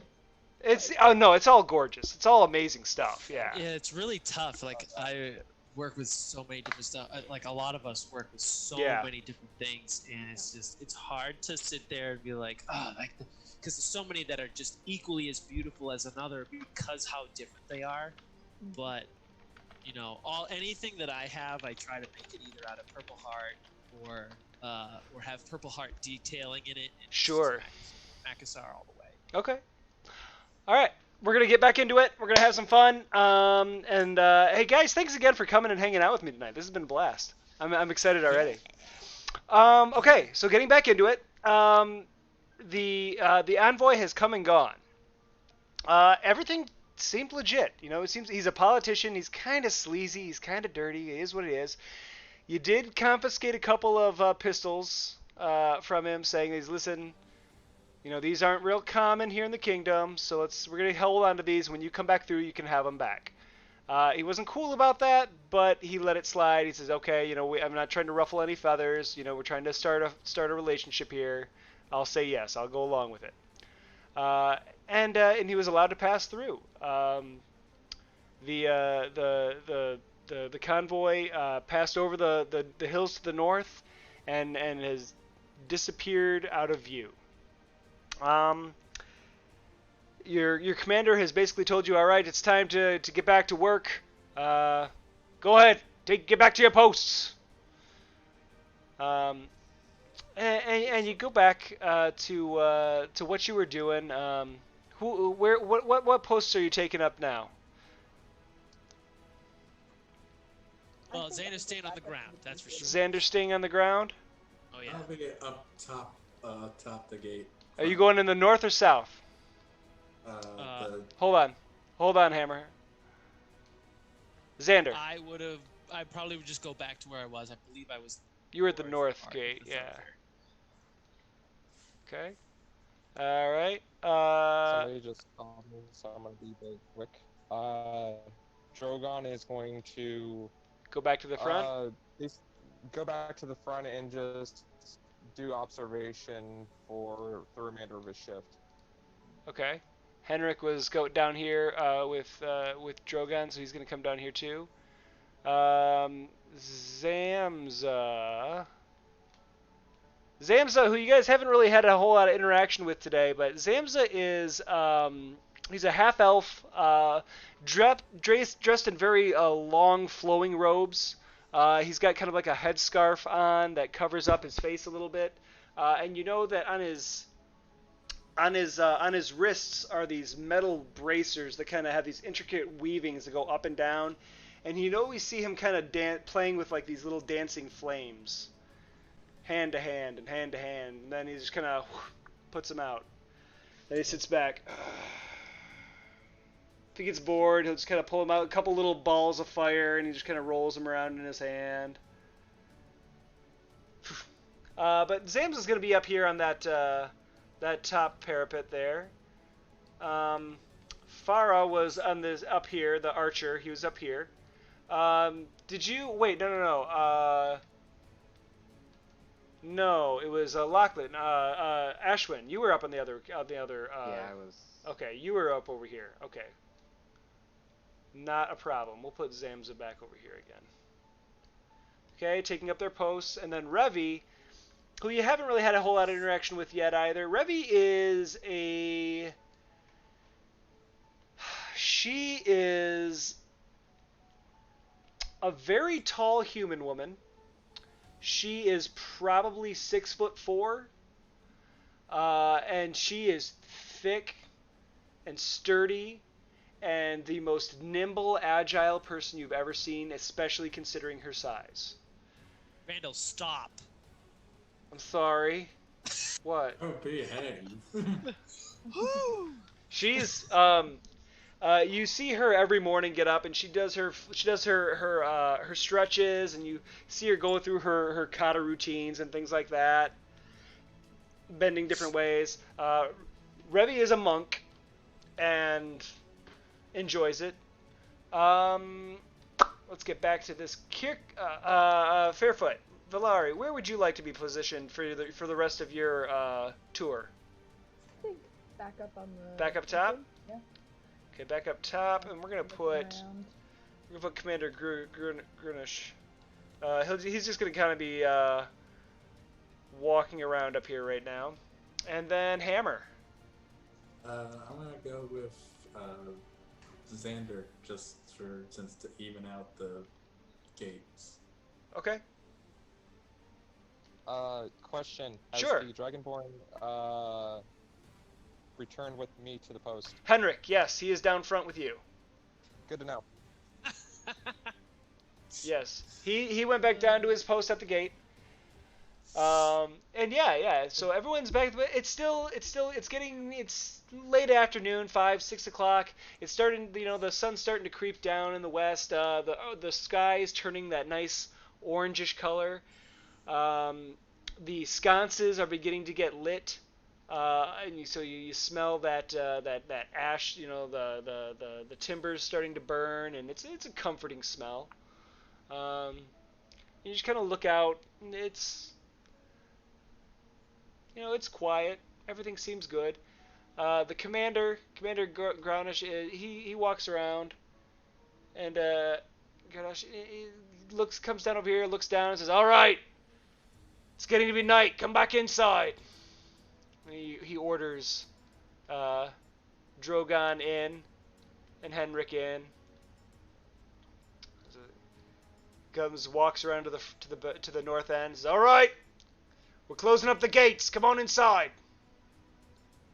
So inside. So you're inside the gates, kind of looking out and just kind of keeping watch. Is there anything else? Is there anything that you guys want to do? Anything you want to talk about? Anything you want to converse? Anything? I wouldn't mind bringing the group together to discuss how much of a greaseball that guy was and my concerns. You come over with Henrik and you tell him that, and he kind of gives out this little snort of smoke and says, "I would have burned them all. That pompous windbag, he's got no place being here." And just for everybody, you disagree with Henrik. You disagree with Henrik? No, I think can't disagree. Oh, you can't disagree. Okay. Okay. Yeah. What's going on here? Alright. Come back here to this one. We're just a little bit more chill than that. Okay. The night, the afternoon turns to night, and it's still just quiet. It's just quiet. It's uneasy quiet. Like it's almost too quiet. As Valaria, as you're walking around and kind of looking around, you notice. Make a perception check for me, Valari. Okay. I'm not very good at this. Okay, that's a 14 plus 1, so a 15. 15. You notice you don't hear any of the birds anymore. You don't hear birds. You don't hear, the cicadas aren't chirping. Nothing. It is quiet. It is like deathly quiet. And everybody else has gone inside, we still have people up on all the parapets. There are still people. The commander and you are still walking around the main upper area, just kind of keeping a lookout. Right now, Henrik, Drogon, Hammer, and Xander are inside in the thoroughfare. Commander, something is wrong. What happened to the birds? Who are you talking to? The commander. Commander? Oh, okay. He stops for a second. He listens. It's much too quiet. He turns quickly and looks out the south end. And as the last little bit of sunlight, fades behind the hill, he squints a little bit.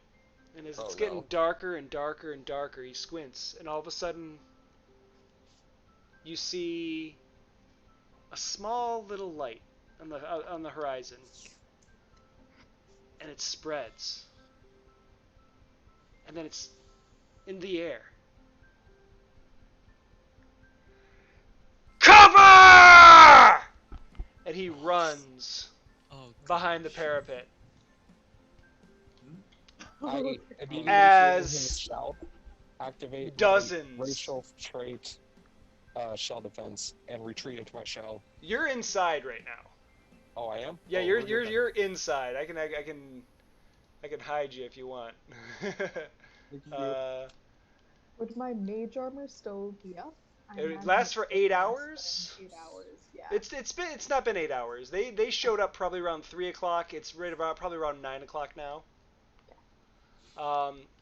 And as he runs and dives behind the parapet, all of a sudden, dozens upon dozens of flaming arrows start peppering the fortress. Oh, Jeez. Sneak attack. How loud does he yell that? Can me and Everyone Xander on the hear? top hears, and I would bet that anybody close to the southern gate would for sure hear. Okay, so Xander and me are kind of just close. You're up here. You may have heard. Make a perception check. Xander and Hammer, make a perception check. 15. Okay.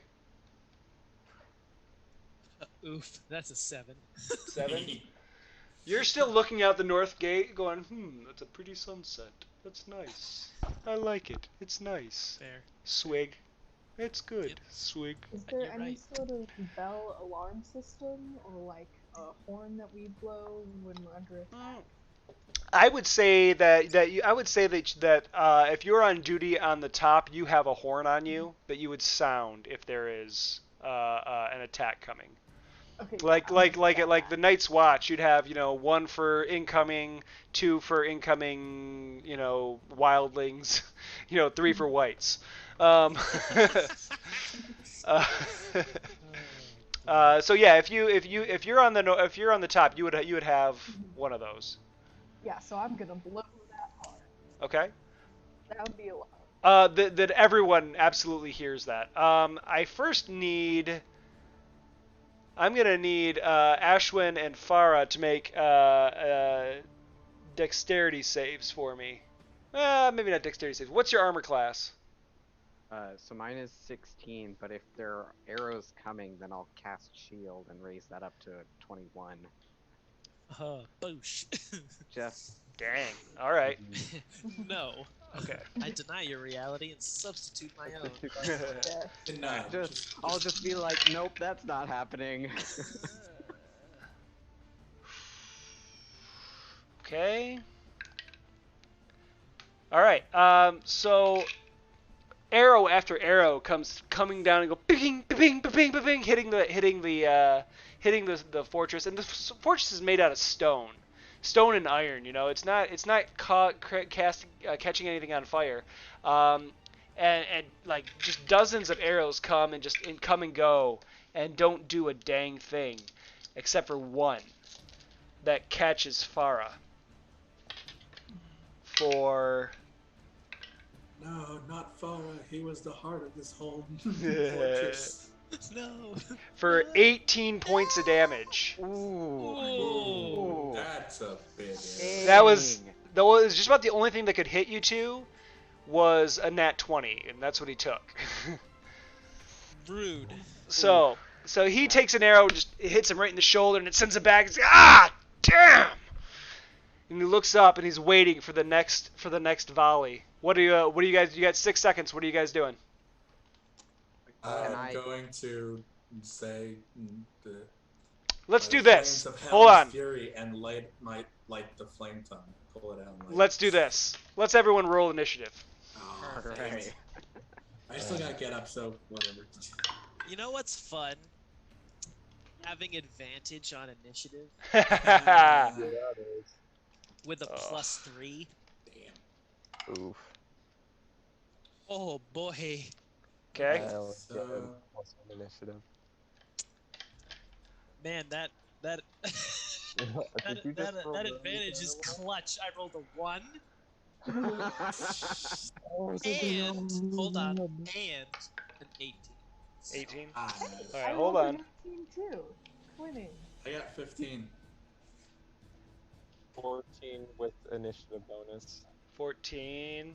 Got a 13. Oh, sorry. So yeah, Yeah, 21 total. same. 21 total Jeez. What's for your dex? Xander. 16. Okay. All right. So let's do this. 21 to We're 20. tied. Or 20. Sorry, 20 to 25. Valerian us. Xander. Yep. So you got, and your dex is literally the same too. Yup. Yeah. Okay. Who wants to go first? Rock, paper, scissors. I feel like it would make sense narratively if she went first. Okay. Valerian's first. Okay. You still gotta get up there, so you're Xander. So Exactly. 20 to 25. 15 to 20. 15 to 20. Who had 18? 15. I got 15. You had 15, Hammer? Oh yeah, it was Revy. Revy had 18. Okay, 15 was Hammer. 14 was Farah. Or no, who have 14 as well. you had 14 as well? Drogon? Yes. What's your dex? My dex is 12. Okay, so Farah's gonna go before you. Drogon, and then 13. I've got 13. 13? Okay. Ashwin. And then, okay, so 1, 2, 3, 4, 5, 6, 7, 8, 9. Who am I missing? Henrik. I didn't do Henrik.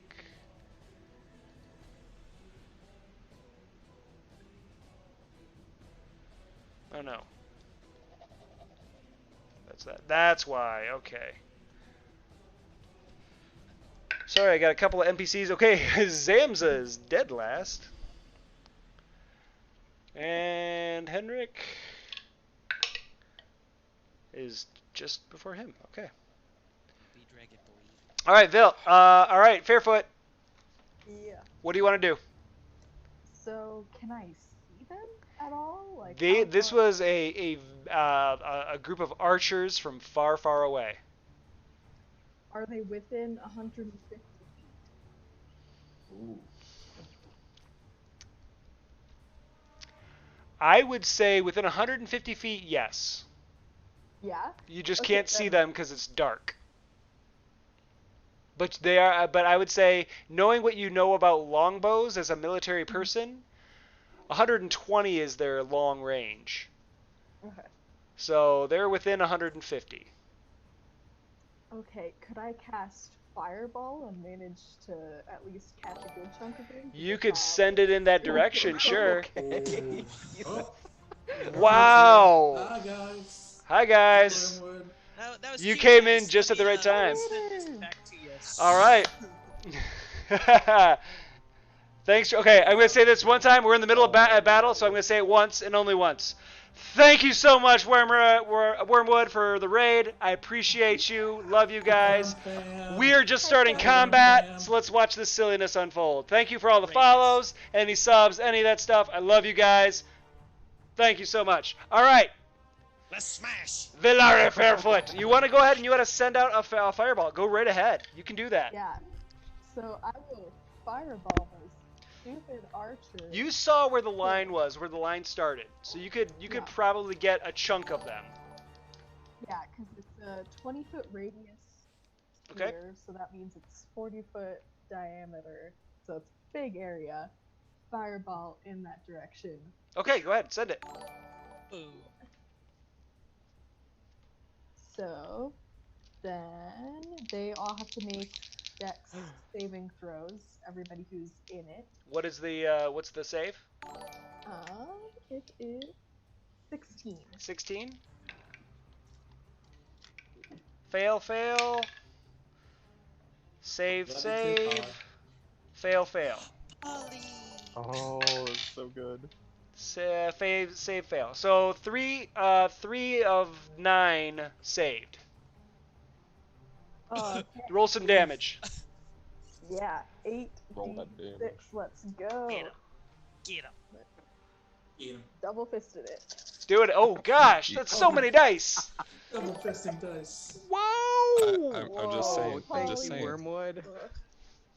Thanks, Polly. That's a lot of damage. Oh my Ugh, goodness. I rolled crap. Okay, Oh no. You'd be surprised. No. You have to be purely melee. so.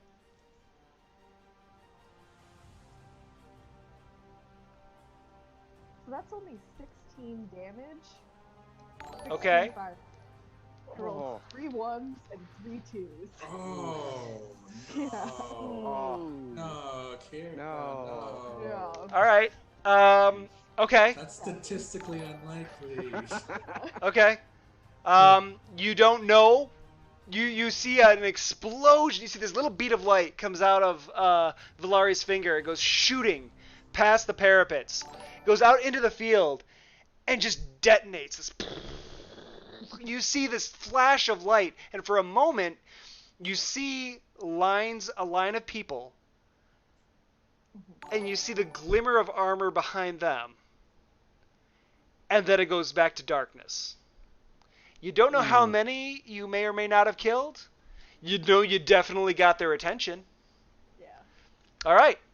Do you want to move? No, like duck back down under the wall. I assume there's some sort of. This is like, it's got a little bit of a lip here. It's probably like a 5-foot raise, so it's enough for you to hide behind. Yeah, I'm 3 feet tall, so. You're fine. Yeah, you're totally fine. All right, Xander. So I feel like we hear the horn. I look across the way to Hammer and just be like, yes! Just go for it. I Okay. just run to So wherever I 5, can 10, get to 15, the 20, combat. 25, 30, 35, 40, 45, 50. You can do your whole action, movement, action, everything. Wait, you have 45 feet? 40 I've got feet? 40, so I'll dash. So you do 80. Okay, you're gonna be in the stairwell.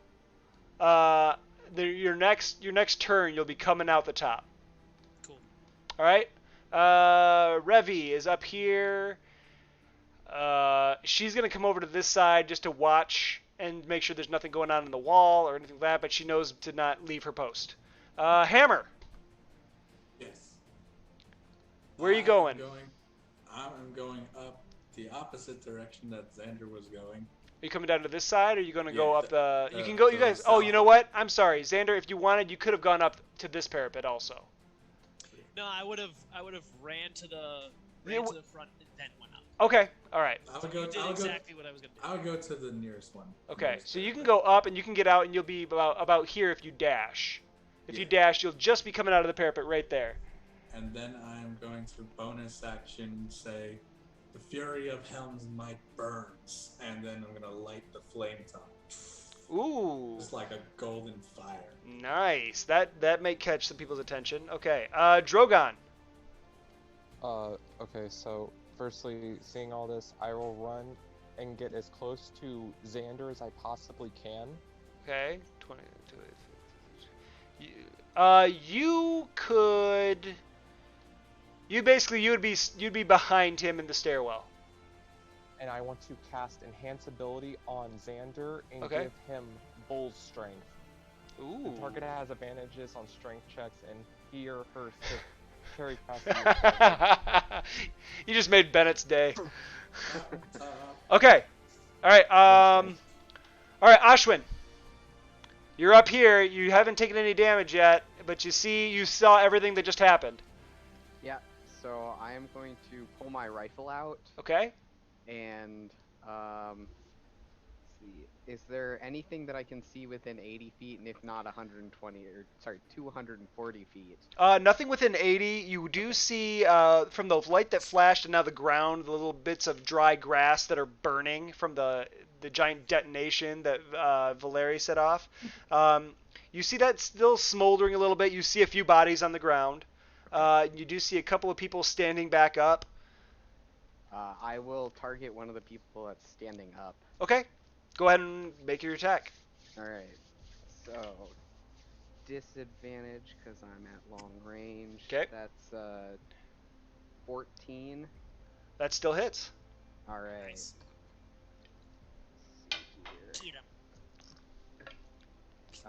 The first attack does 10 damage. Okay, that get you. I will. You see the blast goes off, and this is cacophonous.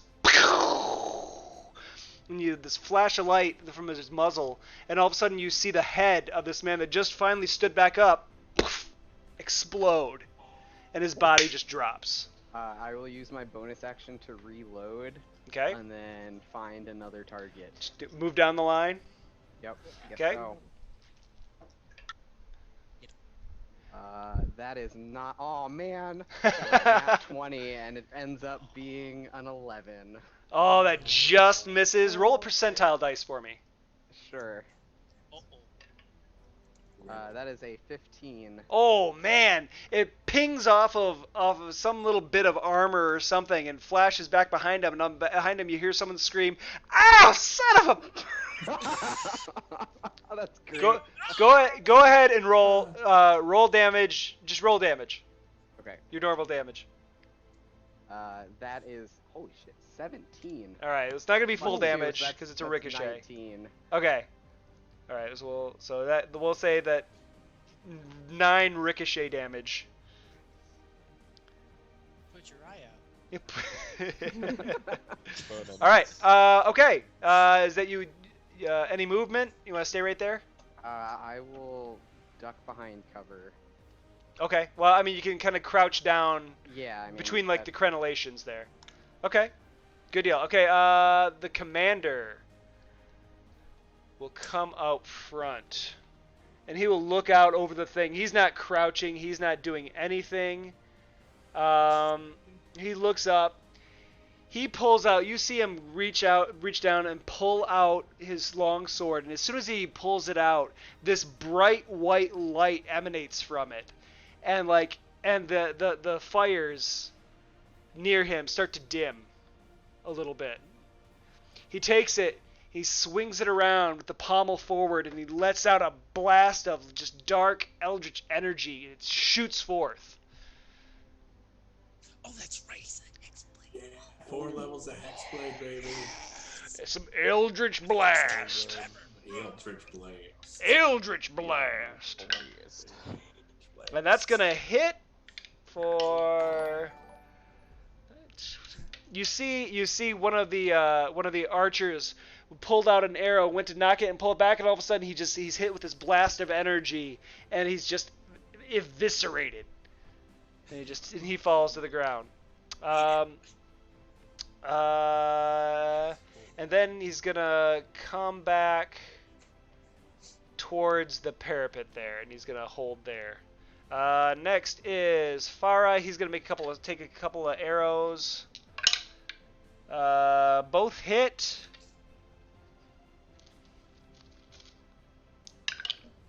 Okay. The one that was still standing, that had taken damage from the fireball, stands up and takes an arrow and drops. And then the last one on the line, he stands up. He's kind of cowering from the fire, and all of a sudden he takes a shot to the shoulder. He's not down, but he's definitely hurt. Henrik is going to take his turn to haul ass up the parapet, and he's gonna end up right up here. And then Zamza is the last one to move, and he's just gonna come up towards the front and keep an eye forward. And that is going to bring us to the top of the round. Now, as you are all sitting there watching the fire slowly kind of dim down and slowly kind of fizzle, you all of a sudden see two very similar lights shoot forward right at the front of the fortress. And two red beams of light hit the gate and the surrounding area. So I need Farah, the commander, Ashwin, Henrik, to all make dexterity saves. Oh boy. Oh boy. Oh no. Fail, save, and Henrik, fail. Oh, I got a 10. I have an ability that gives you +4 to saving. Oh wait, throws. I should actually, have gone by you. I'm going to use a flash of genius to make it 15. Okay, 15 saves. Okay. You're the only player that has to be. Okay, that's good. All right, hold on. I'm getting out the dice roller for this because this is just too many. It's a good thing Henrik is resistant to fire damage. Yeah, he is actually. That's true. Yes. So he's good. Okay. Save 15 points of damage, fire damage, to Ashwin. 15 to Henrik.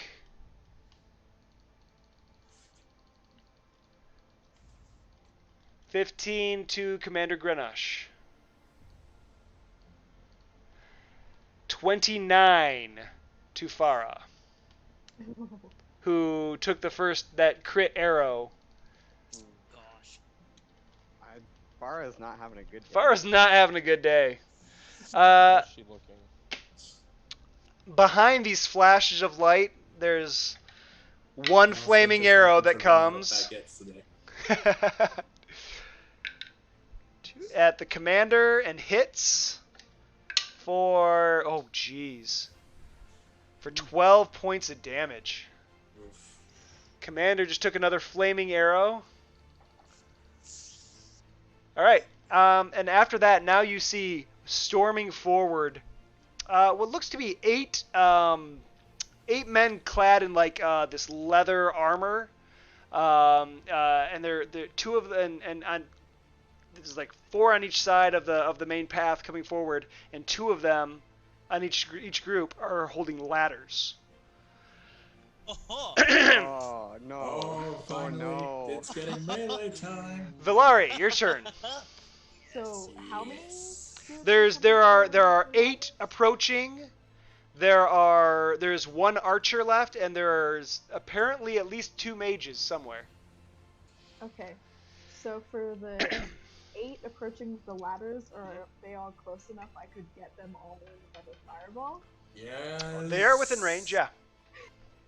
Oh, Yeah, I'm gonna cast fire. You'd have to. I think you'd have to pick one group or the other. You couldn't get both. Yeah, the 8 with the ladders. Well, there's two groups. There's 4 and 4. You can get one or the other. You couldn't get both. Then is one closer? They're both kind of trucking it at the same thing. They're both in the same path. You know, they're the distance away. It's just you got to pick one or the other. Then I'll pick the group on the right. Okay. All right, go ahead. I gotta make 4 saves. That's 16, fail, save, fail, fail. Yeah. So 3 fails, 1 save. No whammies, no whammies, no whammies. This time I'm using the Wormwood D6s. Hopefully they treat you well. Get it. No whammies. Come on, good rolls. Where's my good music? Come on now. Yeah, much better. Hammer's just like, 28. oh boy. Oh shit, Nice. nice. 28? Just like Hammer's just like, oh boy, just you wait till you get up here, then you're gonna get it. You're gonna get it. Another flash of light comes from the top of the fortress. It shoots down. Oh, you know what? I'll do this second. It comes down, ignites right in the middle of this group of 4, and just turns them all to ash. Good. The ladder goes flying up in the air, spins around, and comes down and bangs and clatters on the ground. So that's a good shot. Those 4 are toast. All right. Do you want to move again or no? No, I like where I'm at. Okay, Xander, your turn. So as Xander's running up the stairs, he actually doesn't pull out his sword and his shield. Okay. He grabs his javelins. Okay. He's got one in each hand. Okay. And he's going to run up, run out, and take a quick look, and then just hurl the first one. And then These guys are probably about. Let's see. They would have dashed. They're probably about 60 feet away. that's perfect. That works. That does work. Okay. It's at disadvantage, but it's at disadvantage for me, but that's fine. All right. Chuck them. Yeah, so he's gonna hurl the first one, and then his second attack is gonna just hurl the second one, both at that group. Okay. Yeah, and couldn't you do Reckless to get it a straight roll? Which would make it a straight roll. I could do that, couldn't I? Yeah. I think he's gonna just chuck these recklessly. Okay. I think that's what he's gonna do. And you're So aiming first for one, that group of men coming ladder up. bearers. Okay. Yeah. But did you rage? You see one of them is limping a little bit from the ricochet blast that he took from Ashwin's second shot. So the first one is a 24. That hits. Does that hit? That hits. Are you sure? That hits. All right, so that's that's 8 damage. 8 damage. Yep. The one that was limping, it's like you saw the weak gazelle, and you just chucked it, and you just like he was holding the back end of the ladder, and just goes flying back. One of the other guys hurries, runs behind him, and grabs the ladder and picks it up, and starts. And they keep running. Sure, and then Xander tosses the javelin from his left hand back into his dominant hand and chucks the next one. Okay. Which is a dirty 20. Dirty 20. That definitely hits. All right. That is another 8 damage. Okay. Yeah, that one it pinged him, and he grabs it, pulls it out, chucks it on the floor, and keeps running. Okay. Revy sees the ladders coming. 5, 10, 15, 20, 25, 30, 35, 40, 45, 50, 60. Save the key points for later. Hammer. Yes. I'm gonna run up front. 5, 10, 15, 20, 25, 30, 35, 40, 45, 50. I mean, anywhere in here if you want to go. Where does the ladder looks like it's going to? Ladder's on this side. And I'll go that side. Okay, you can get up to like there. And since we're just doing it anyway, I'm gonna do Hunter's Mark. Wait, no, they're not within 30 feet, right? No, not yet. Okay, I will just stay here then. Okay. Wait for. Drogon. Okay, so how many ladder bearers are there left? There are 3 in Three. this round. Okay. To the ladder bearer in the middle. You're still in the stairwell. Oh, I will move to get a view of the attacking forces. Okay, you come up and you cram between Xander and the commander, and you're like right out there on the crenellation. And I will cast Guiding Bolt at the middle ladder bearer. Okay. What's the save? Or is it a save or is it a? It's a. Dice. I Oh, hit him. okay. It's 120 feet. Let's see if I get it. 13 plus 7. I think. The that 20 hits. 20 hits. 20 definitely hits. And let's see here. There is advantage on that person next time he is attacked. Okay. Right. What's the damage? I'm And sorry. Damage is, I believe 46. Jeez. Oof. Oof. Get it. Get it. Get it. 10. 10 points of damage. Okay. 11. 11. Damage. All right. Yeah. He's feeling it. He didn't like that. He didn't like that at all. Good. Ashwin. Since I guess somebody just got hit with a guiding bolt, I will aim for them. I'm inspired to aim for I- that person. I mean, sparkling they're one. We've done this before. glowing We there, know. you know. Sure. Go ahead. Um, They're well within your range. wow, that was not good on either. I got a 3 and a 7, so that's Oh, no. what is that? A 12. Is the low one or is that the high one? The high one is a 12. Yeah, those both miss. All right, so I will make my second attack at them. Okay. And does it keep advantage until it's hit, or just the next attack? Next attack. Okay. Next Yeah. attack. Well, this was better. That is going to be a 19. Nice. 19 definitely hits. All right, let's. Yeah. Eldritch Blast. And that does 15 damage. 15 damage. That's yeah. He like pink mist, and he just drops. The pink mist. Into What the it- Commander Grenache. They're still a little outside of his comfort zone, so he's going to send out another Eldritch Blast. Eldritch Blast. That definitely hits. Eldritch Blast. Somebody give me their best Semnium accent saying Eldritch Blast. Eldritch Blast. 7 points of damage. Blast, yes. Alright, so there's 2 left. They're carrying a ladder, and they're both hurt. Farah is gonna take a couple of shots at those 2 monkeys, and he missed both of them. Oh, that's terrible. He's hurt. He's hurt. It's hurt. He's hurt. Terrible. Henrik End the can't. game, Man, Henrik can't do anything until someone gets closer to him. I know his pain. He I know his can't. pain. He can't do anything. And then Zamza. Zamza just kind of. Excited for a second. God darn it. What's that? I see you said Zim. I was like, oh no, wait. 2, 3, 4, 5, 6. He's gonna come up right over here next to the stairs, and he's gonna look out over. First, no, he's gonna cast Mage Armor. That's what he's gonna do. Smart. He's gonna cast Mage Armor. Yeah, and that's gonna be his turn. All right.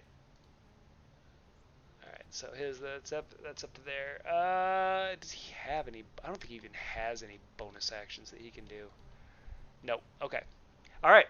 So back to the top of the order. I gotta look at 3. What are those eyebrows, Bennett? Do me. What do you want? What do you mean? What? One eyebrow. They're gonna. You see one more flash of red light, zip, come up and hit. Last fall eyebrows. Right there, right in the corner here. So Farah, the commander, Xander, Drogon, and Revi. Everyone here has to make a dexterity saving throw for me. No. I wasn't within the range battle to of a give you a fireball. bonus of saving. Fail. Fail. No. Oh no. Oh no. Hey, Randall. Yeah. 14. Just take a peek. Take a look here. Ooh. Right there. That's That's pretty. that. Hey, that's nice. Maybe you should actually try rolling that. Wow. So that's a save. Drogon, what'd you get? 14. 14. That is a fail. All right. Drogon, 26 points of damage. 13 to Xander. Okay. Oh man. Farah, 26 points of damage. Is he out? Not yet. Okay, good. He rolled really well for his hit points. Good for him. 26 to the commander. Oof.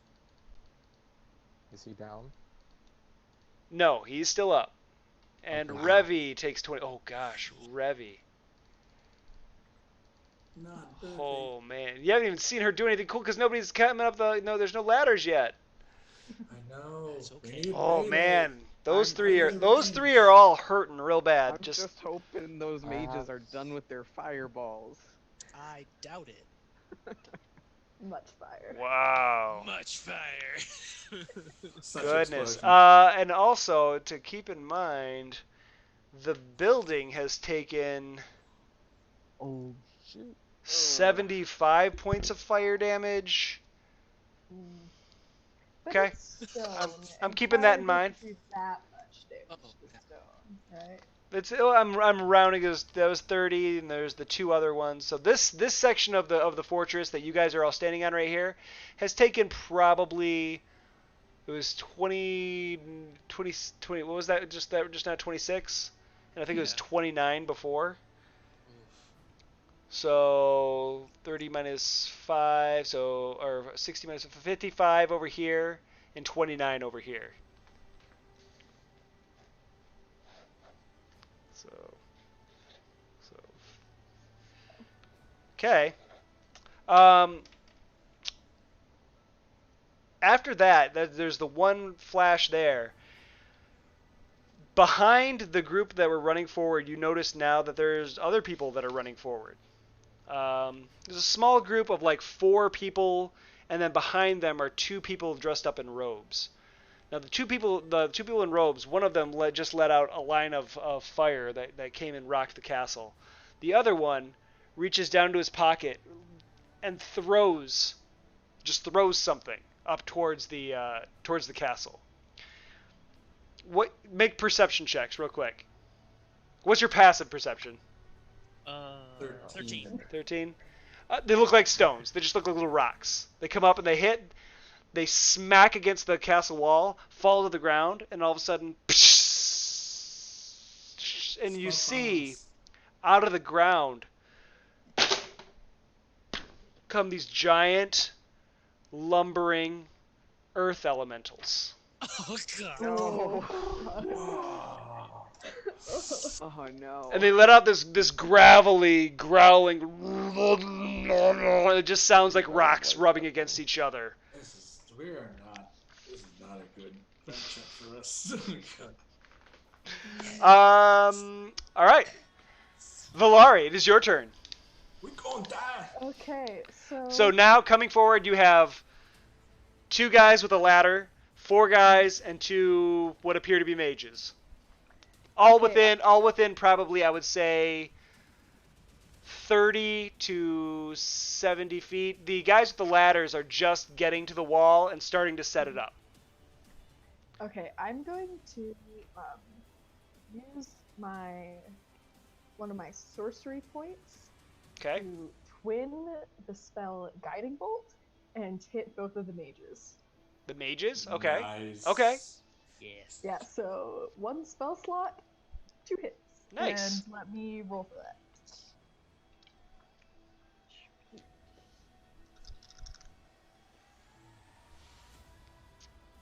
Oof, those are both crappy rolls. Okay. Oh, no. Add your bonus. Okay, one is 15, That hits. and the other one is that minus 3, so 12. 12. Barely hits. Yes! So you got them both. Yes. You got them Less both. crappy Yes. mage armor. Yes. Go ahead. Okay, Silly mages. and so Not that'll putting up their be mage armor. 40 They don't have mage armor up yet. damage to each of them. Okay. So, come on, yes. 16 points of damage. 16 to each. Yep. Okay. All right.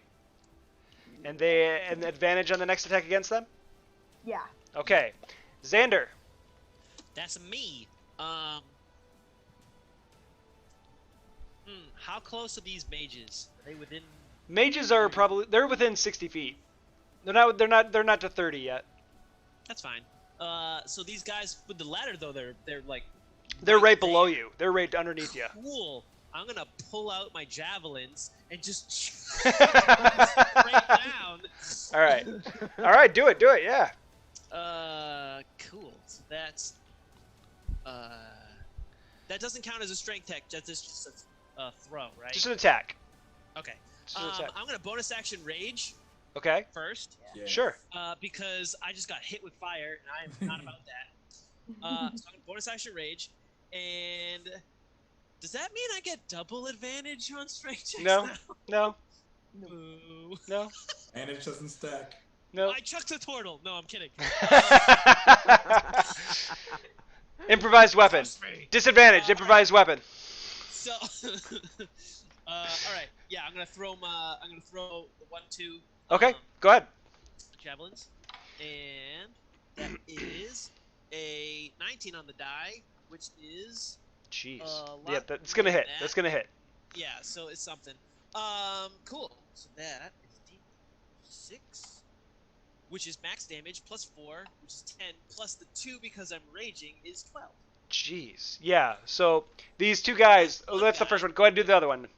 So the other one, whoop, that is a 16 on the die. Okay, that hits. That hits. Whatever. Okay. Boop. That is a 5 on the die plus 4 plus 2 is 11. Okay. These 2 guys, they get up there like, they look at each other. And yeah, and they put it up. They get the ladder in place. Look up to go and climb it, and all of a sudden, and just drop. Good. Hey, thanks for the bits. Yeah, so those 2 just they get the ladder up in place and then they just crumble. Now the ladder is like where it hits, it comes up and it's got these feet that grab onto the crenellation and hold it in place. Yep. But yeah, those 2 are dead. So Cool. now there are 4 charging and 2 mages behind them is what you see, and you have 2 earth. Oh yeah, I guess I can do this now. Sorry, hold on. We don't want this. You got bad tokens? You got baddie tokens? No, Or no. monsters? You got monsters? Not the earth elementals. No. Yes. Give me someone to Okay. punch. By punch, I mean stab. Okay, and then hold on. I'm gonna make a new layer here real quick. Does this earth elemental bleed? Yes, it does. Dirt. Pebbles. It bleeds mud. Pebbles. Yeah, there you go. Or sand. Complete sand. There's a Quicksand. whoops. There's a ladder right there. Currently up. Yep. Okay. Yep. But no one else besides the Earth Elementals right there. That gets us to Revy. Now, Revy is going to have to do something. Do some monk shit. She is hurting, though, dude. She is not in a good spot. It's a good thing we have a bunch of Healy people. Revy's gonna... It's coming up.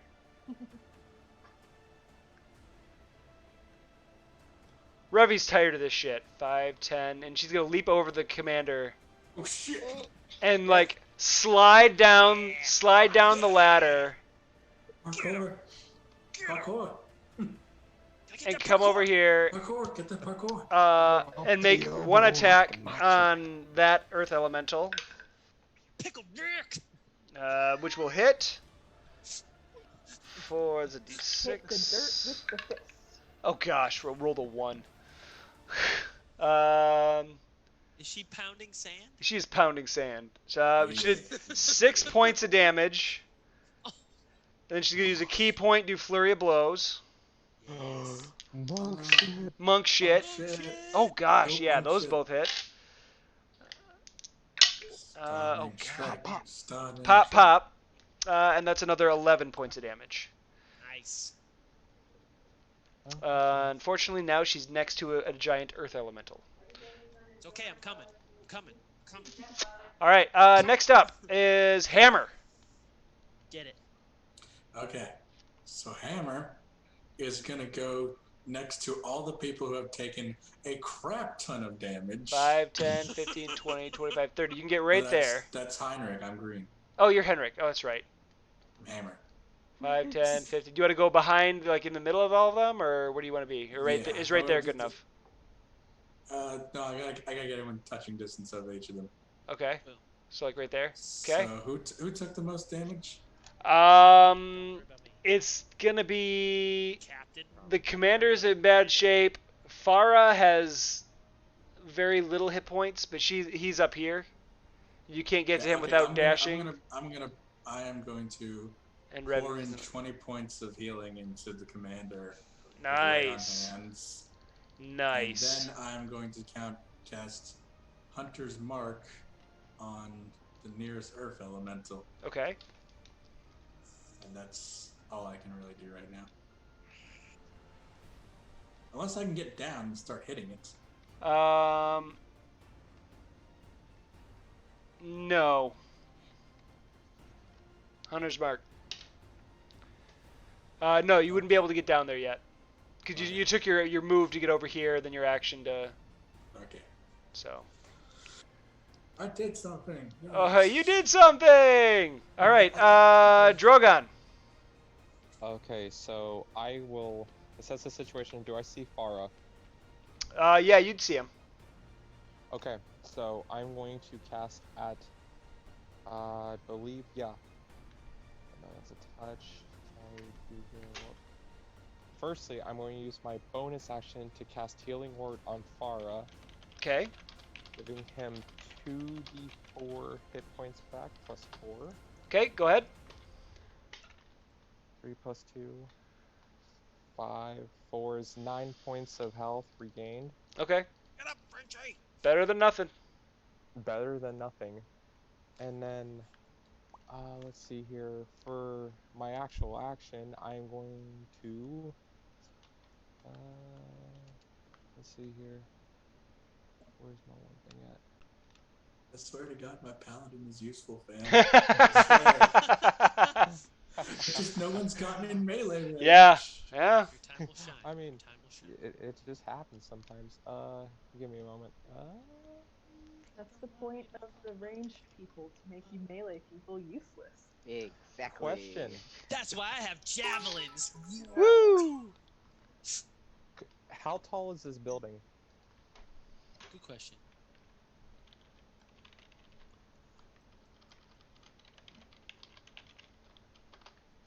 What's that? I'm sorry? How tall is this building from where I'm at right Oh, now to the ground? it's probably about 30 feet up. 30 feet? Yeah. How big are Yeah. these elementals? Oh, they're not that. I mean, they're maybe about 10 feet tall. Okay, that's yeah. All right. I'm gonna cast a guiding bolt at 3rd level at the earth elemental with Hunter's Mark on it. Okay, go ahead. So let's see if I hit firstly. 19. Yeah, that'll hit. Yeah, that'll hit. Cast that, and that's 6d6 radiant damage. Oof. That's a lot of damage. Oof. 2 and 2 is 4. 2 and 6, 7, 8, 8 and 4 is 9, 10, 11, 12. Another 2. 5 and 1 is 6. 18. 18 points of radiant damage. And you're doing that at the Hunter's Mark. Okay. Yes. Gucci. Cool. Awesome. Ashwin. All right. I guess I'm sorry. Did you want to move again? I'm going to move behind the commander. Just right there? That'll be my movement. Yes. Okay. Okay. Sorry. Ashwin, go ahead. All right. I'll train my rifle onto one of the mages. Okay. So I guess, and as long as it's within 80 feet. Yes, it is. Okay. Cool. So the first attack. Yeah, get him. Oh, I got a nat 20. Whoa! Advantage. Nice. Thank you for those guiding bolts. Nice. You're welcome. Yeah. All right. That's awesome. But Let's roll some damage. Randall, do you want us to? Double double the the dice. dice, or- Yeah, roll the dice, double it, then add your modifier. All right. That is 14 rolled, so 28 plus 2, 30. 30? Jeez, that mage. You kind of take your beat, like the one that's been like throwing out these fireballs. You see all these lights flashing out, and you just kind of train on them, and then just he just drops into a heap on the floor. All right. I am going to use my bonus action to reload, Okay. and then I will train onto the other mage. Okay. Get him. Advantage on that one. Advantage too. on this one as well. All right. Here goes. Not quite as good. That's a 15. That hits. It still hits. All right. wow. They're mages, man. They don't have their mage armor up. That does 19 damage total. Okay. He did not like that. He's still standing, but he did not like it. Damn. He's a bleeding. All right. He did not like Bleeding that. all over our good floor. Yeah, he did not. He is not a fan of that. Floor All over outside our of floor. our building. It's a nice path. You should stop bleeding on it. All right. Do you want to move anymore, or are you happy where you are? Oh my god. I'm pretty happy where I'm at. Okay. And I've got a good view, and I haven't gotten hit by anything except a fireball. So. Fair enough. See, you shouldn't have said that, because I can No, the throw up fireball's more probably shields. coming. It's fine. No big deal. Okay, Wow. guys, I'll have it's like Xander, the commander, and Drogon all have +4 saving throws since they're standing next to me now. Oh, wow. Yes. Paladins. Paladins, Good to know. man. All right. Ashwin, stand there. Okay, Commander Grunish. He. Yeah, he's going down the ladder. What? I'm gonna follow him, so that's The good. commander goes down. He's gonna come. He slides down the ladder, and he's No, you have to stay within 10 feet of me. That was the point.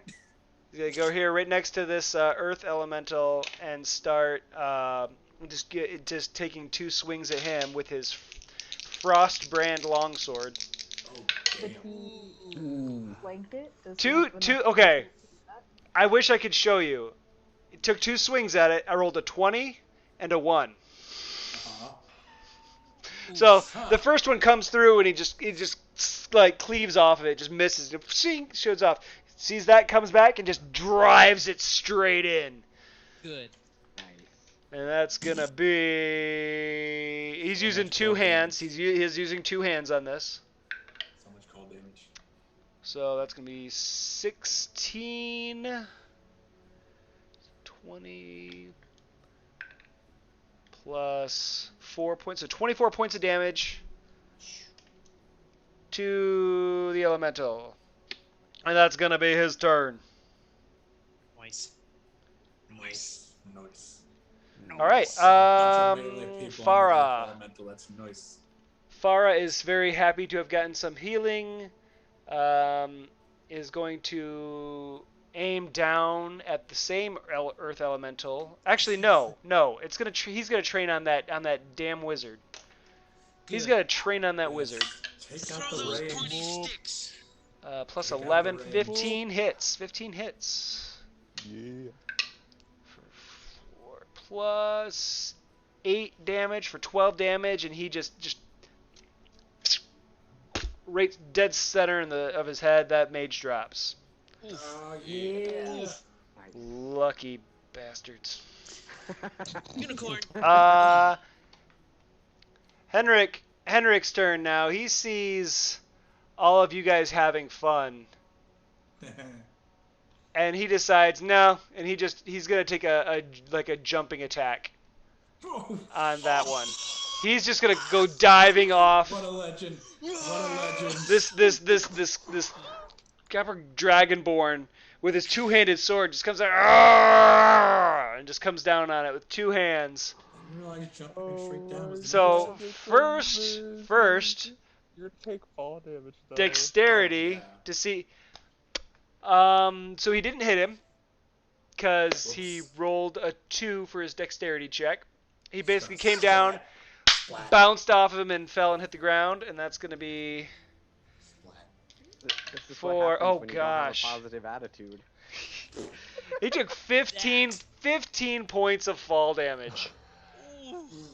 Oh, Use that's the power not of good. visualization. Oh, that hurt, and he is now prone on the floor. Ooh. Zamza. 10, 15. He was going to set up a wall of fire right here, but he's not going to do that anymore. Shit. So he sees the 4 guys that are running towards them, and just in front of them, he's going to let up a wall of fire right there. Oh, they're gonna be so toast. So we're going to see how that goes. Malotes. That was not good, man. I think everyone's okay, doing so fire I need- at this point. It's like I got fire, you've got fire, they've got fire. Well, it's easy that way. Yeah. Save is okay. One of them saves. Fire. Oh my goodness. Oh, Something that's a I got lot. Plan. That's a lot I of got a damage. crazy plan. That's a lot of damage. Oh, hey, Bees is here. Hi, Bees. Hello, bees. Hey, bees. Bees. 19. 21 points of fire damage. Woof. So there's this all of a sudden you just see poof, poof, poof, poof, poof, poof, poof, poof, as this line of flame just goes flying up and comes across. Yeah, that they didn't like that at all. Horn. No. They're not down. They come through it, and as they run through, they're just like patting the flames out and like trying to get it down. All right, so that hurt them a lot though. Okay. That is the end of so now we're back at their turn. Okay, give me 1 second. Okay. So we have these 4 thugs that just walk through fire and are like they're like the rags of their clothes are still kind of burning and smoldering a little bit. And they start pushing forward. They're like, "All right, let's get that." They just full on charge. And they're probably about 15-20 feet from you guys before at the end of their turn. You see behind them 4 more people coming, and they're wearing this like chitinous armor. It looks almost they almost look like bugs, but you can tell that they're humanoid. But they're coming, and they have these long pole arms with them, and they come charging after them. And then after them, there's 2 more people in full armor. And then in the very back, you have one band. There's one person in the very back continuously blowing a horn, and blowing a horn, and blowing a horn. Good. Shoot the drummer boy. Shoot the drummer boy. First, the elementals, knowing what their job is, are going to take some swings at the fortress. Oh no. And they hit because it's... Yeah. They are. Alright, so the first one. Ooh, wow. Wow. This castle's crumbling soon. Roll a 1. 30. No. No. Oh, that's... Maybe? Oh no. Oh no. Oh no. So the one on you guys that are all attacking him, he's just kind of ignoring you and just goes right for where the 2 fireball blasts hit and just crushes into it. The other one is attacking the gate.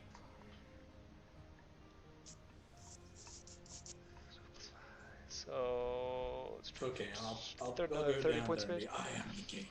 All of a sudden, you hear like the thunderous explosion of these giant rock fists slamming into the wall. Hold on, not dramatic enough. No. Oh no. No. No, we Better need music. peaceful Better music. to our battle. Better music. Oh no. Slams into it, and just you feel the entire thing shake and rock Ooh. and crumble. Bad form. Bad form. Oh god. Xander, I would like you to make a dexterity save. Oh, Good. Shit. Oh shit. Since I make those saves at advantage, that is a... Hold, please. Hold, please. Oh, wait, you're still within 10 feet of me. You can add +4. Oh, You were. yeah, it was. That is a 21. Oh, geez. At Okay. least. Okay. At least. So you take 5 points of fall damage. But you don't, like, it's more like you slide down and skid across the rocks as you're sliding down. And you kind of come down to the bottom and prop back up. Yes, I am also raging. He's right. Okay? So So he it'd takes, be like, 2. bludgeoning, so you take 2 points of damage. Zamza also Rolling out has... of bed in the morning. Whatever. He I take 5 saves... bludgeoning damage every morning. Takes 6 points of damage. Zamza also saves. He kind of does the same thing and just kind of rides the rock down. But he does take 6 points of damage. So I'm raging. When an ally within 30 feet takes damage, I can use my reaction to mitigate that by 2d6. Would you allow that in this instance? How would you mitigate the damage? So if... Oh, I'm kind of across the way, aren't I? Yeah, you're over here. Oh, he's not within 30 feet, so... There we go. Well, 5, 10, 15, Oh, yeah. 20. He's about 25 feet away from you. So I would probably mitigate by going, look out! Okay. Watch out for that ground, you know? Okay. I'll allow it. Roll 2d6 real quick. I'll allow it. You'll love to hear So it. subtract 7. Okay. So basically what happens is Zamza, as he's coming down, he basically, in the coolest, like Link on his shield snowboarding in Breath of the Wild, he gets a piece of rock and just like rides it down. He comes down right in front of the Earth Elemental, looking super badass, and immediately wished he had his brown pants on. Hands to be round. I'm gonna have the other 4. I would like Farah, I would like Drogon, I would like Hammer, and I would like Ashwin to make dexterity saves just to see if you're knocked prone. So I rolled a nat 1. Alright, so you're on your butt. You got knocked over. You didn't know damage, but you fell over. Okay. Got 10. 10. You also fall down. Let's see here. Okay, Dexterity save. 10. I'm down 10? as well. Okay, so the 4 of you all basically fell down. You just have to use your half your movement to stand up on the next in your next turn. That is their turn. Valari. You're Okay, still down If here. they're down At there, this stop point, hitting things. you cannot see the earth elementals from where you are. You can still see out in the field. There are 8. There's 4. Well, there's 4. A line of fire. 4, 2, and 1. Okay. And we light the beacon when the fort is in danger of being overrun, or is... Light the beacon, just light it. Make Just light make it an up. intelligence check for me. Okay. When it's being attacked or it's being basically overrun, I think. Ugh, that's a 9. I want to say at this point you are so focused on people coming up and attacking that if you weren't given the direct order, you would not remember that that's the first thing you should do. You wouldn't remember that that's the first thing that you maybe would want to do. Okay. You wouldn't remember that. If you want to do it, you can, but that's not something that you would remember. Okay. Combat focus. Fog of war. It's basically fog of war kind of thing. Yeah, like you see all these people like launching fireballs, and all of a sudden there's these 2 earth elementals pounding at it. You like the based on the roll, the blood pumping in your ears. You're just like, gotta protect. Okay. So we've got the wall of fire. There's 4 wall of fire. 4, 2, 1. The 2 and the 1 are probably about 90 feet away, and the others are. What's the maximum amount of people that I could get in a fireball? In like a 40-foot thing? You could get 3 or 4 depending on where you put it. Because the other 4 are probably far enough back. Well, you know what? I'll tell you what. If you were to center it on the wall of fire, I would give you a percentile chance to get all of them, but you will definitely get some. Sure, I'll do that. Yeah. Okay. So, roll a percentile first. One out.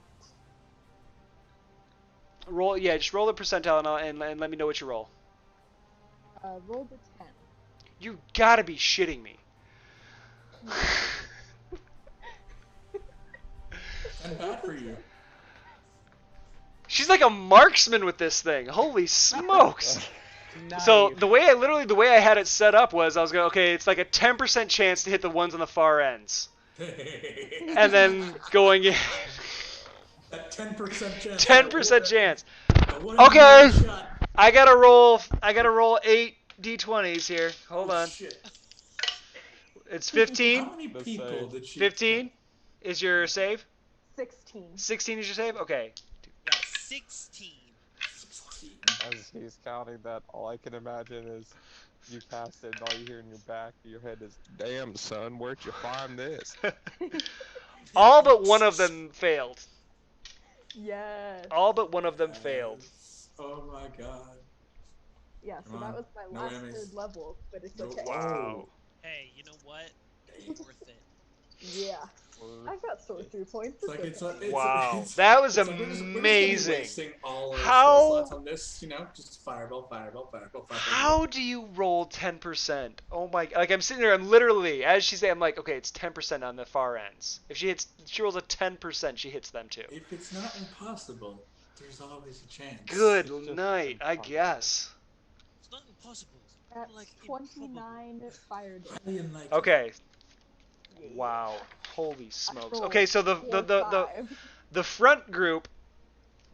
The front group they're ash. They're gone. They got blasted forward and are just still smoldering. In the back is 29. Yes.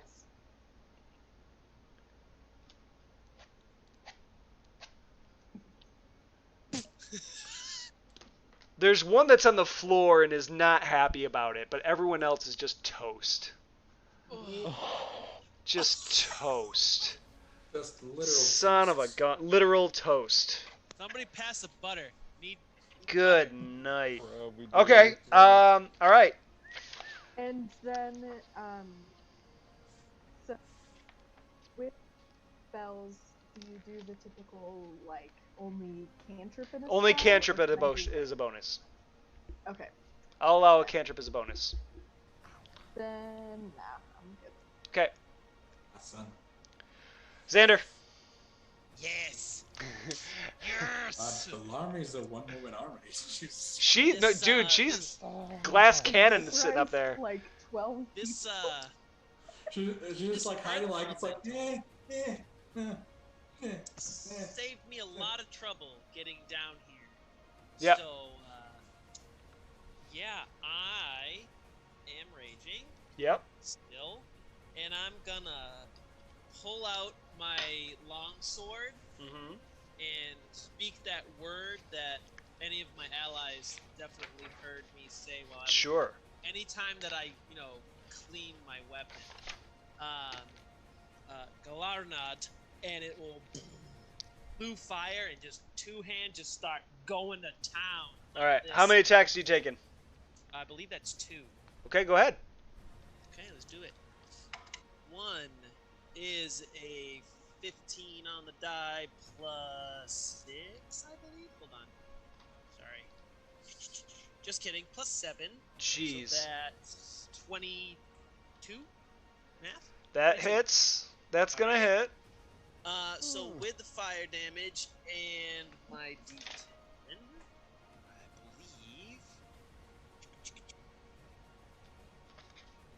my tongue is plus 2d6. All right, cool. Whoop. That is a 6, a 5, and a 9. Wow. Fire, literally. Plus 4. So 24. Yeah. Woof. Yeah, so 24 damage on the first hit. Okay. Which is split between 11 fire and 13 Right. Okay. slashing. Sure. Second is an 11 on the die plus Plus 7. 7, so 18. That is exactly their armor class. Woof! Cool. So, same thing. Oh my god, straight fire. 6 and a 3 for fire damage, so that's 9 fire damage, plus 7 and 4 is 11. 11 slashing. Okay. All right. And so the first creature hit in a rage. You guys are gonna see this spirit kind of pop up behind me, and she is singular. One spirit. She's lovely. Her ghostly visage. She's kind of dressed in rogue's leathers, but her hood's down and her hair is kind of like up and flowing. And she is talking to me while I'm doing all of this. And when she shows up, she pats me on the back as I'm just like going, "Rah!" And she starts talking smack to the Earth Elemental. So the Earth Elemental that I just hit has disadvantage on attacks that are not on me. And if it does hit somebody else, the creature that it hits treats the damage it takes as if they are resistant to it. Nice. So it like halves the damage. Nice. Nice. That's baller. That's amazing. So that's the thing. Okay. It is Revy's turn. Revy is pop, yeah. One attack is gonna miss. Second attack is gonna miss. Third attack is gonna hit. That's not so bad. At least you got maximum die roll. So 11 points of damage on that. Jeez. So okay, that's hers. Hammer. Yes. Half your movement to stand up. Got it. Now, what would you like to Can do? I get within melee range of the Earth Elemental? No, because they are 30 feet down. Okay, Misty Step right next to the Earth Elemental. We can do that. Yep. Perfect. And Oh, and because this thing needs to die, I am going to. I can't do that. I use bonus action, so I'm just gonna strike twice at it. Okay, so I have. Let's see, my crit actions are +6, so I got 11, which probably doesn't hit, and 11 does not hit. other. What? 11 does not hit. Okay, and the other one is 14. Also misses. You come at it and you're swinging at it. And it's just like grazing off his rock hide and just pshink, pshink. Okay, Drogon. Alrighty. So Stand up. for my bonus action, is that my bonus action? One moment. I gotta make sure I can do this. Gotta do it by the book. Hey. Do it by the book. Bonus action, I'm going to cast Spiritual Weapon in the shape of a scythe. A fife? And I'm going to move it. I'm sorry, a fife? A scythe. Oh, a scythe. I'm sorry. I thought you said a fife. I'm like, you're going to hit him with a flute? I'm going to hit him with a piper. I'm like, you're going to hit him with a flute? Alright, so I'm going to make this. Hold on. I'm going to do this real quick. So we're going to make a little. There's your weapon. Sweet. I'm gonna move it towards the earth elemental. And we're gonna shrink it down just a little bit.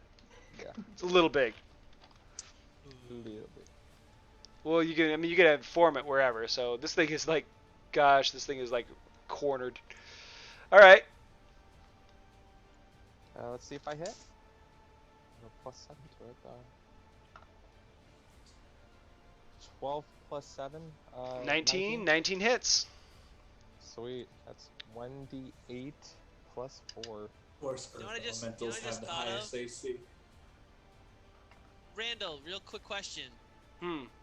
Do you do flanking? Yes. So I had Hammer, advantage don't on forget that next time. Next time. God damn it. Right.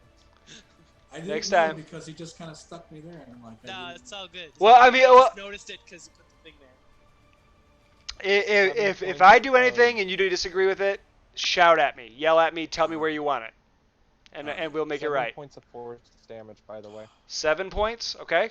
All right, it's hurting. This is not a happy rock monster. Wish I'd noticed that before. All right. So it's okay. By the time your turn comes around, you can flank the other one. All right, Drogon. Anything else? I'm going to move towards the edge, and that's it. Not like to the ladder. There we go. Okay. Not towards the ladder, to where the terrain is a little bit there, right there. Okay, so right on the edge. Yes. Okay. Ashwin. I will use half my movement to stand up. Okay. And I guess I will look back and see that the beacon isn't lit, and with my keen mind feat, I will be like, oh yeah, that needs to happen, and I will shout across, Barefoot, the beacon, light it! Okay. Seriously, God. God.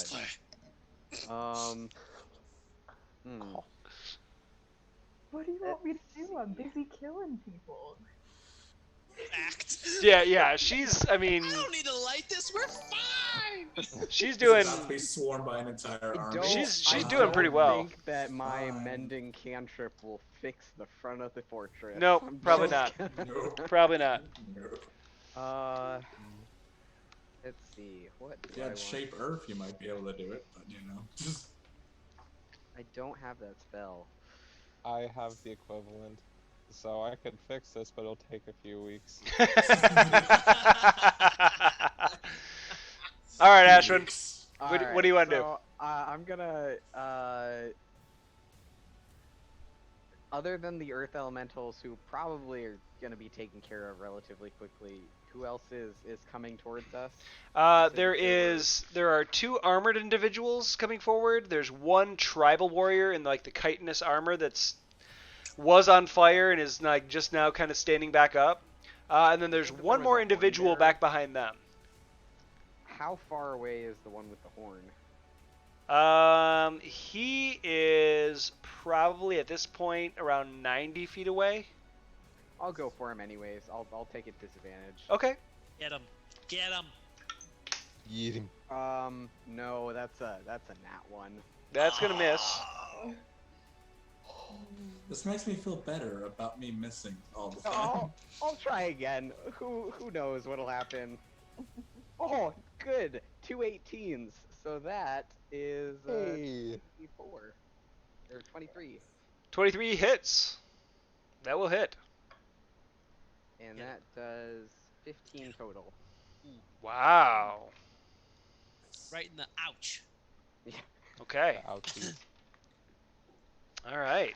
Nice shot. All right. Commander Grunish is going to take just 2 more attacks, or try to. One miss, 1 hit. Hold on, I gotta just double check this. I don't know why I didn't use Beyond D&D Beyond for so long, and I don't know why I didn't, because it's amazing. It's nice. Oh It's my fantastic. What does gosh. Hunter's Mark do? Does it change anything that the commander's doing? 4. Okay, so Hunter Yes, Mark okay. only gives me extra damage, Okay. but it also gives me advantage on finding them. Yeah. Cool. So if it like tried to run away, I could I was probably getting- find it. I was getting that in like Fairy Fire, I think. The commander spins his long sword around in his hand and drives it in as deep as he can into this rock monster. And as it hits in, there's this almost like this pulse of cold energy. And you see these like veins of cold like seem to form out through the cracks, and you see these sparks of ice crystals kind of come up, and all of a sudden it just bursts and explodes and falls to the ground, killing the Did first one. Commander kill it? The commander killed the first Yes. one. So we have 1 less Earth Elemental. Oh, thank God. Okay, so now I know what to hit now. Bye. And we don't need the Hit Hunter's next Mark time. either. Yeah. Oh no. Okay, I gotta erase it. Hold on. It's okay. I'll probably put it back once it comes around. If the other Earth Elemental is standing, I'll be putting it on that one. Yeah. Okay. Farah.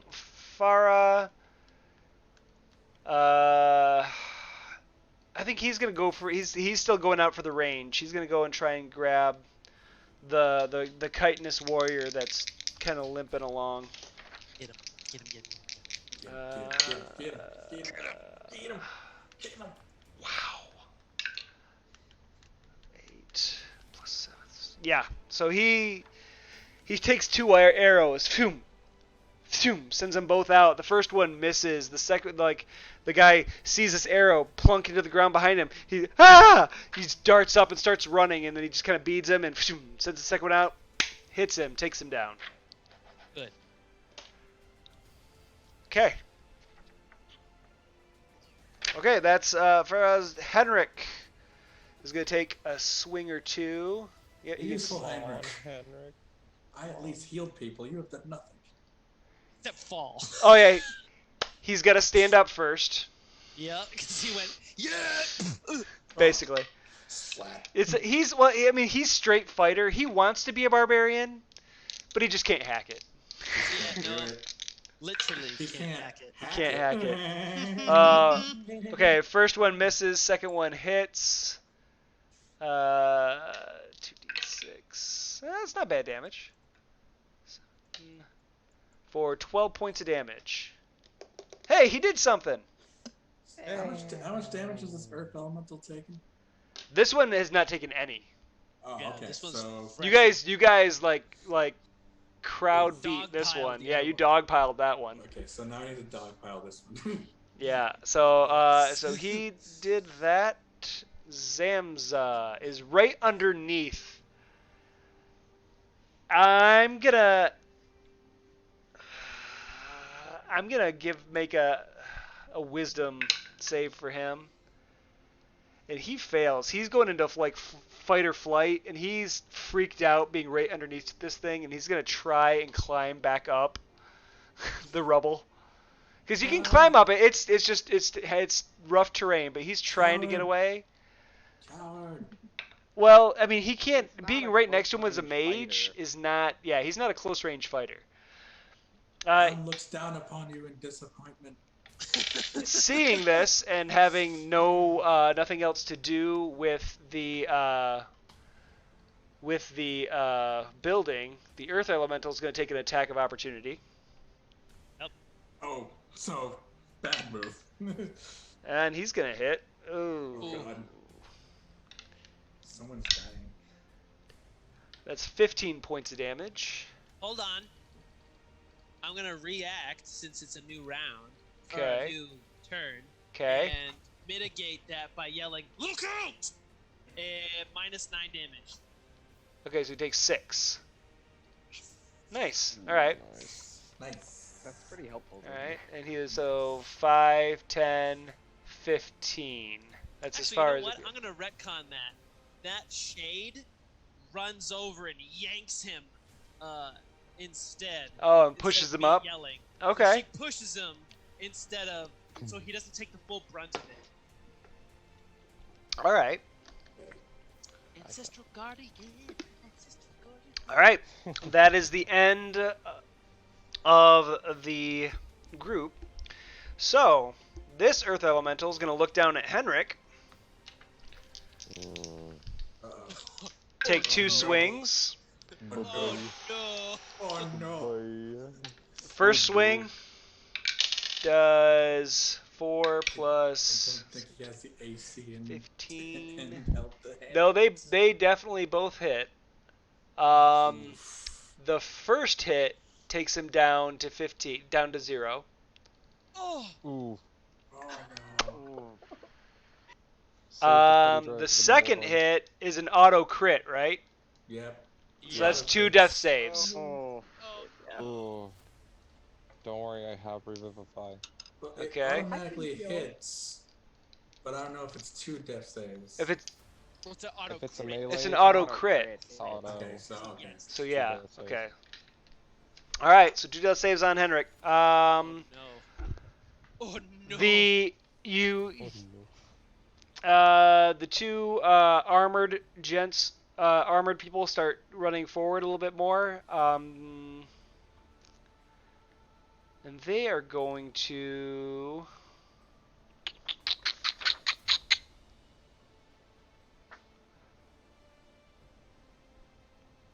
All right, the one is going to cast Bless on the Earth Elemental. Oh shit. Oh no! Oh I know what I need to do now. And the other one's going to cast Guiding Bolt on Farah. That'll hit. Need that kind of negativity. Get 7. that shit out of here.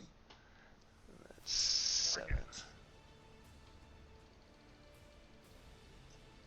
All right, and that's going to hit, and so they all have advantage on. The next attack has advantage on them. The gentleman in the back. Who is Ashwin? Make a perception check. Sure. Can my? Because is you my were skill- training on him, so make a perception Yeah. check. Okay. That is a 17. He vanishes. He's it's just like, and he's gone. Okay. That's not good. What? If you I wish I can't could tell, count Rand, his And sound he back. pops glaring up. at you. He pops up right behind Farah. No, it's Oh he's a no! he's a paladin. No, he's dead. And he lets out 3 strikes at him. You see all of a sudden you see a flash. You see a long sword in one hand and a short sword in the other. And he takes 3 strikes.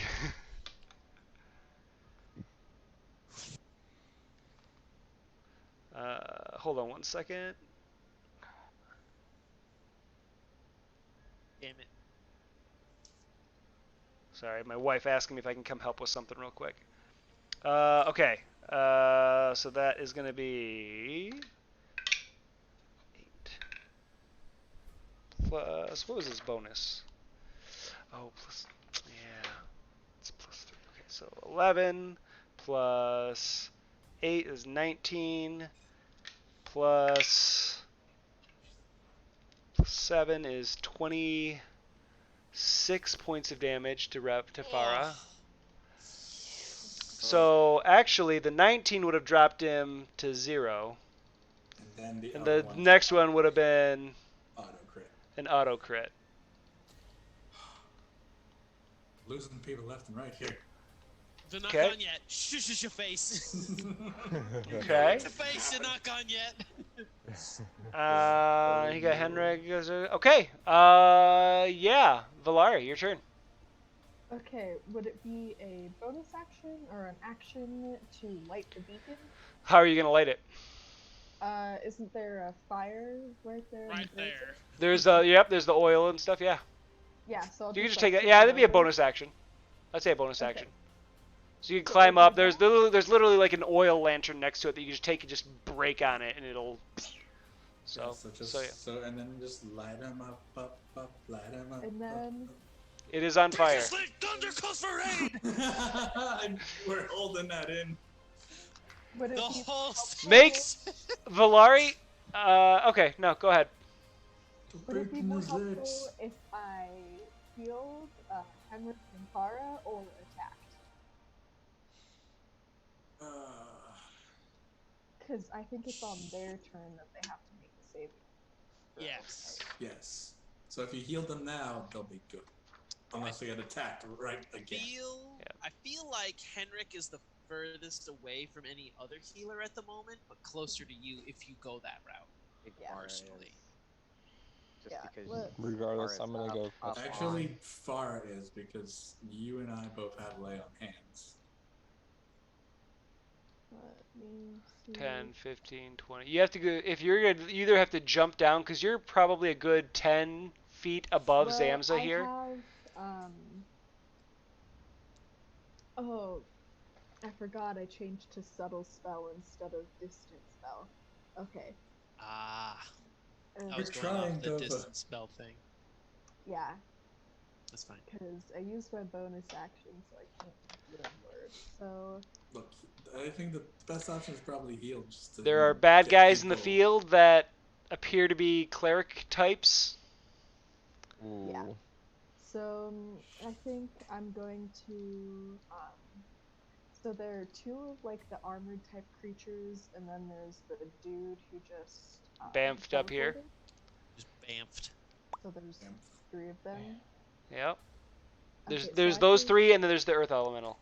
Yeah. So I'm just gonna do a guiding bolt at 2nd level, and use another sorcery point to hit the dude by Farah, and Okay. also hit the armored creature that cast Bless. Okay. Ooh. Ooh. Retribution. Okay. Yeah. Retribution.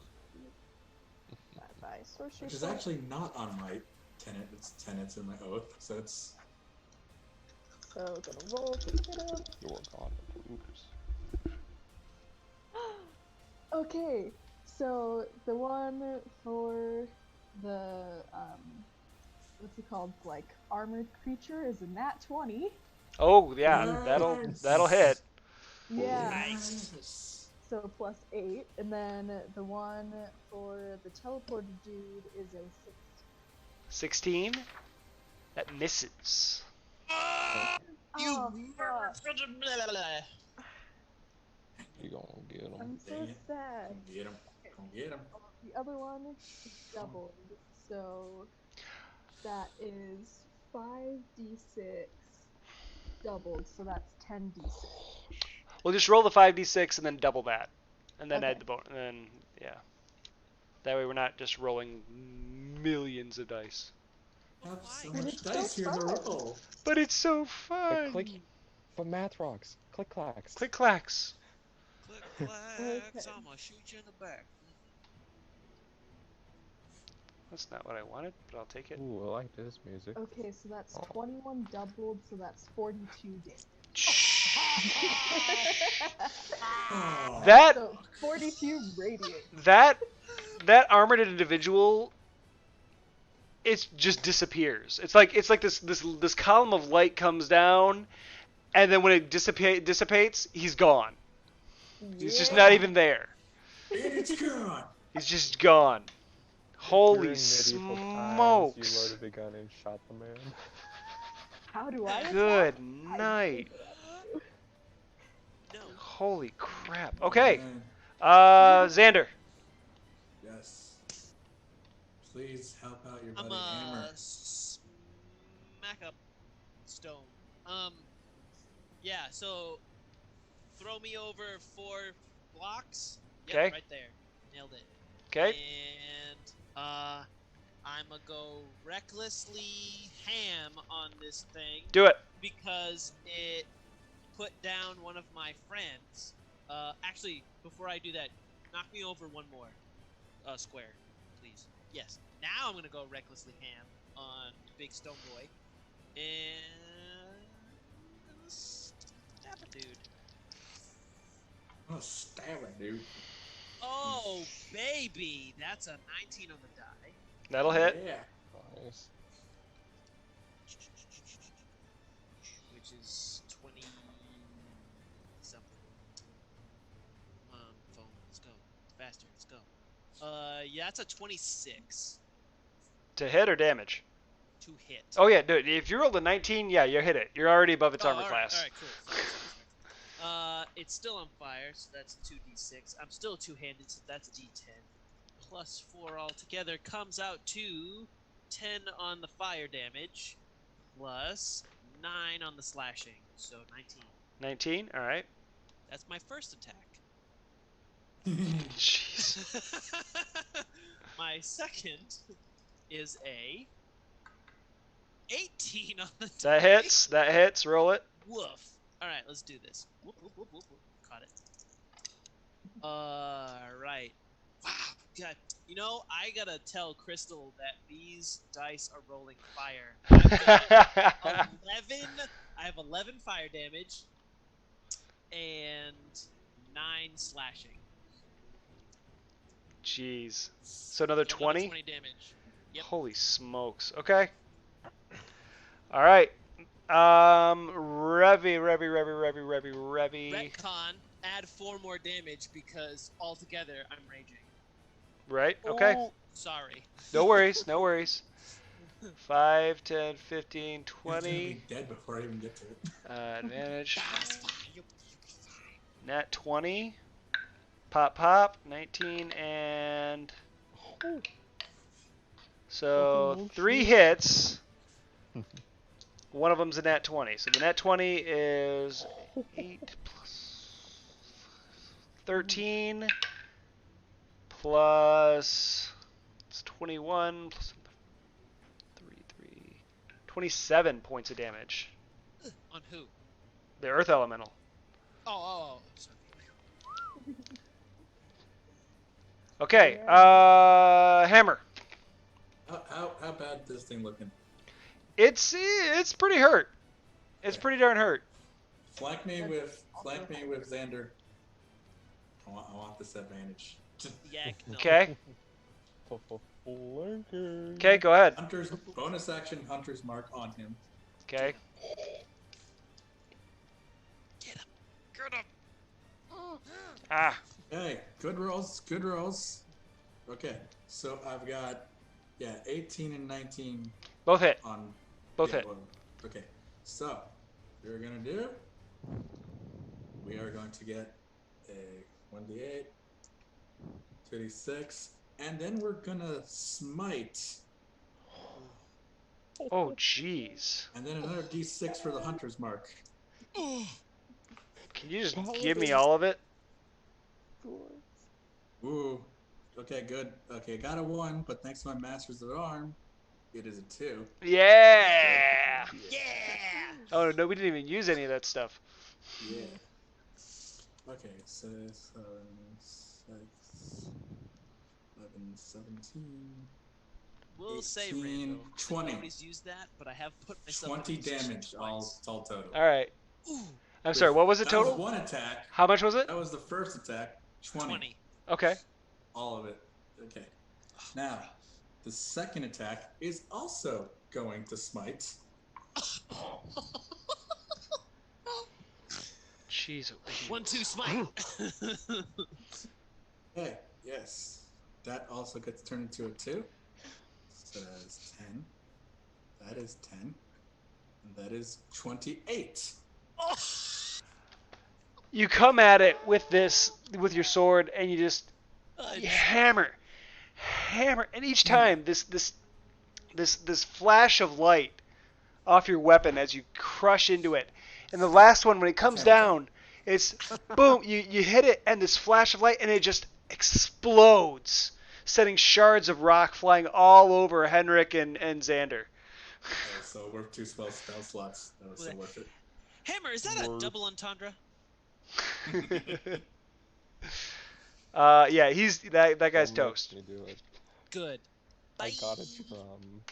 See, I told you. See, great. See? If it had been a critical, it would have been a disgusting amount of dice. I believe that. Disgusting amount of dice. Drogon. Well, you did what? 48 total. So Yeah. Immediately hearing something happen, I turn to my right, see that Farron is on the ground. Correct? Yeah. They're unconscious. Yeah. Yep. I rush towards them.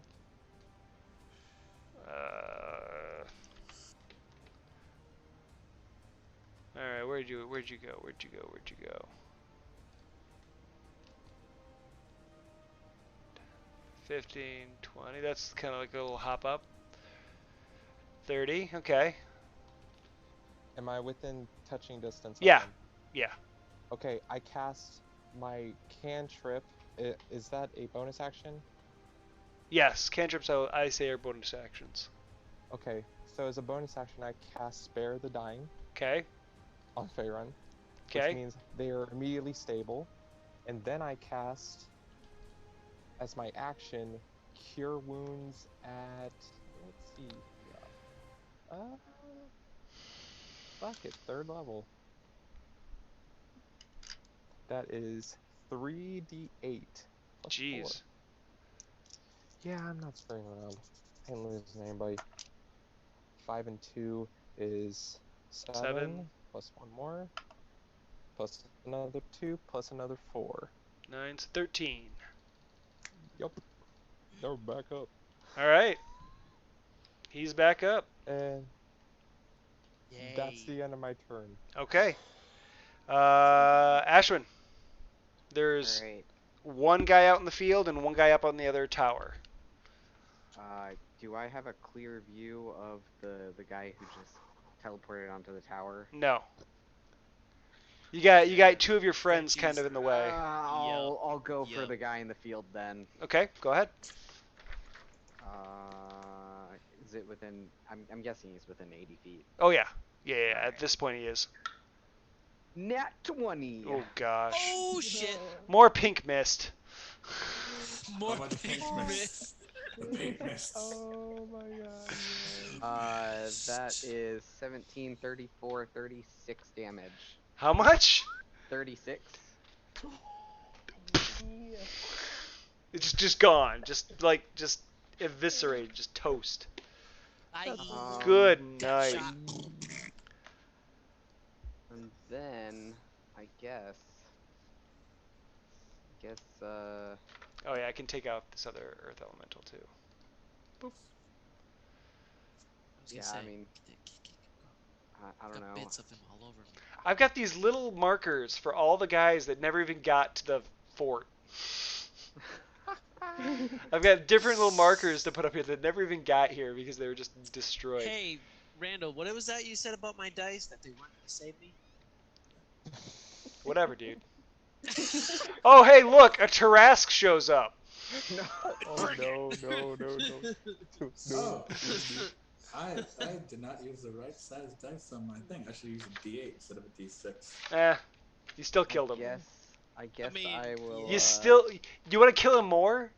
Can I smash the rocks into sand? Ashwin, anything Can else? I glass the sand it's made Yeah, of? basically. Not if I can't get a clean shot on the other guy. Okay. Yeah, that'd be a hairy one. Yeah, Okay. I've rolled enough Very. nat ones tonight Yeah. that I think I'd 5, probably 10, get a 15, friend. 20, 25, 30. Oh no. CG runs over and is gonna pop a healing potion into Henrik's mouth.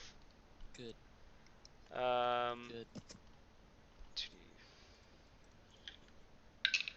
So 1 and oh gosh. It's like about as minimum as you can get, but he's up. That's fine.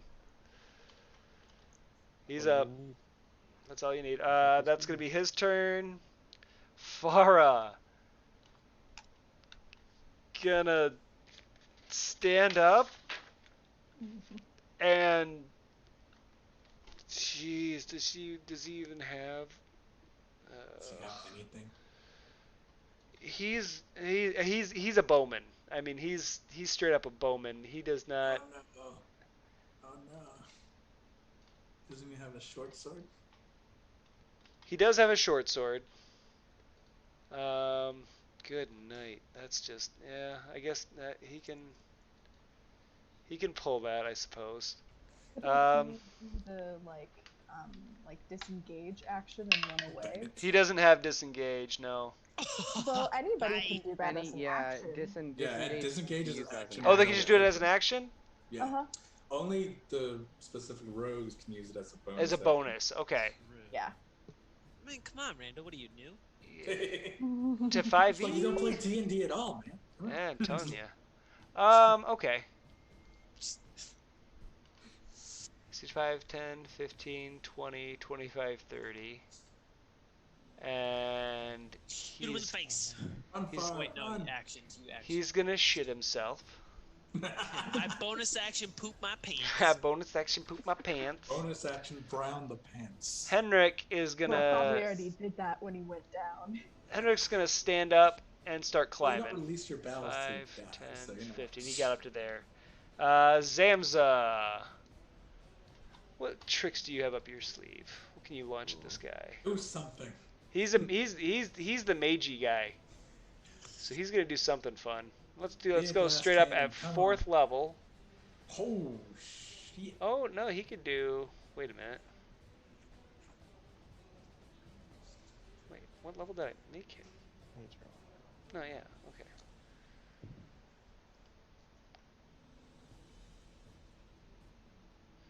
All right. Okay. He's gonna take the guaranteed hit, and he's gonna do a 3rd level magic missile or a 4th level magic missile. Hey. Believe in the me that believes you can smite a person. 4, 3, 4, 3. Ooh. So 8, 12, 15, 18 plus 6 is 24. 24 points of damage. It's just like. Gross. So that was nice. That worked. All right. Back to the top of the order. Oh, it's his turn. Oh, goody. No. Let's see.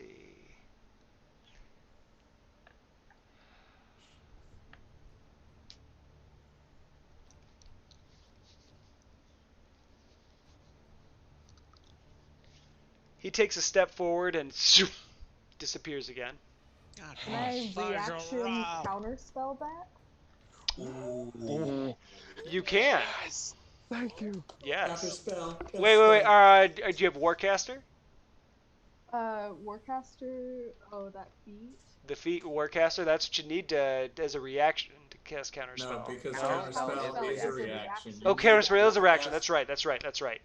You need Warcaster What do to you cast know? an attack Yeah. spell. New as enough. A reaction. Okay.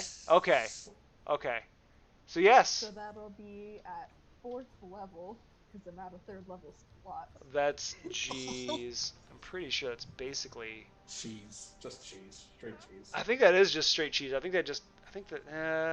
Yeah. What level spell was it casting? I think it's. I gotta look it up. Hold on. because I don't have What his about the stuff. wolves? I don't have his stuff on Beyond. Good Give me one stuff, second. Lily. Good Yeah, stuff. you're good. Ooh. Pew pew counter spells. Oh, what's that? You want a bamf? No. Yeah. Tiny little halfling Yeah. ball of rage. It's basically It's so great. she's You a wanna turret. take over That's the what she world? is. She's a Nope. turret right now. Straight up. Stick her far away and let her just unleash hell. Yeah, so basically if the spell is 4th level or lower, it just automatically... It fails. Okay, it fails. It's just all of a sudden it's like. I'm still here, and the spell slot is wasted. I get to do it. that? So he's gonna take his bonus action and go at Drogon. Bring it. Brain. Well, what did I say earlier on Discord? This is my staff, there are many like it, but this one is my magical mayhem. Pretty much. Who is My staff gives me power. So great, I love it. Got that This is beautiful my padlock with boomstick. Purple heart. This is my Okay, one hit. Listen up, you primitive Wait, scrum what? heads. Oh gosh, 4 points of damage to Drogon. Drogon? This is a 12 gauge. All right, Shotgun. Valaria, it's you. Stop, S-Smart. Good stuff. Oh, it's my turn now? Yes, it's your turn now. Good. Yeah. Get her. Okay, Get her. so since neither of them are down, there's only the teleporty dude left. Yep. Yeah, that's got him. him. Okay, then I'm just gonna try and kill him. Yes. Get him. Oh, always a good plan. Yes. Let's go with... Yeah, let's go with Guiding Bolt again. And come on, dice. Aha! Okay, that's a 16 plus 8. Yep, that'll hit. Yeah. Alright, then...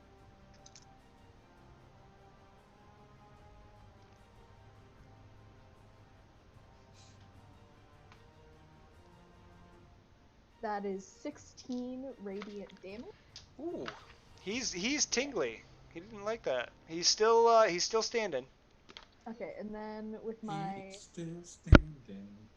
Yeah. Yeah, that's good enough. Okay, so next person to attack him has advantage. All right. Next up is Xander. You are nowhere That's me. near him. Nope. Who else is on the Could I reach him with a javelin, though? That might be in the way. 20, 25, 30, 35, Yeah. 40. If I Very moved, vertical if I angle. moved, I have movement. Yeah, you can move to, like, that gives you about 30 feet of movement. I have 40 Yeah, movement but speed.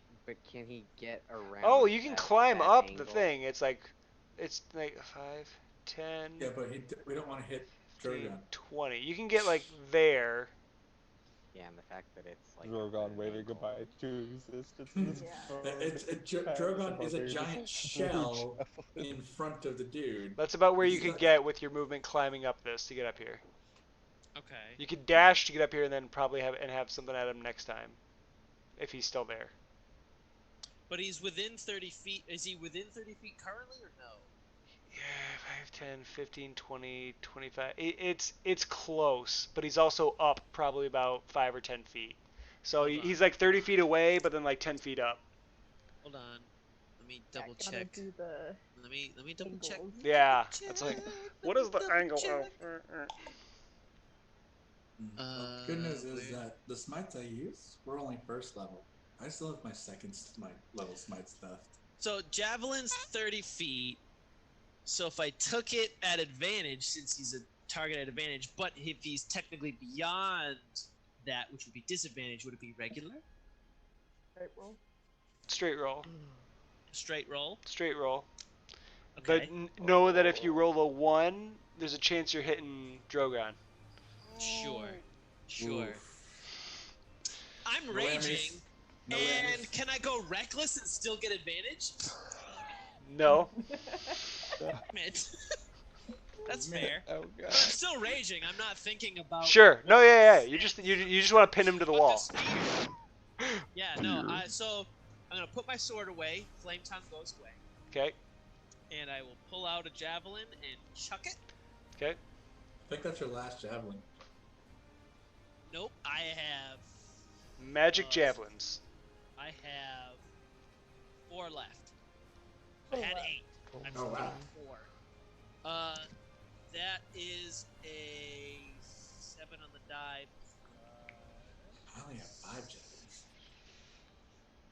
I didn't get hit. That's all that matters. Yep. Yeah, you did It wasn't get a hit. 1. Did not get hit. Get hit. That is 7 thing. So that is 13. Wait. 13. Nope, misses. You chuck I it. throw a second one. Okay, go ahead. That's a 21. That hits. Yes. Every time you Like the roll, first one I bounces realized off of his Joe's shell. Sitting there, and all of a sudden the spear just goes pew, ping, ping, ping, and he's like, "What the hell?" No. And The then- first one totally goes. The first one totally ricochets off his shell.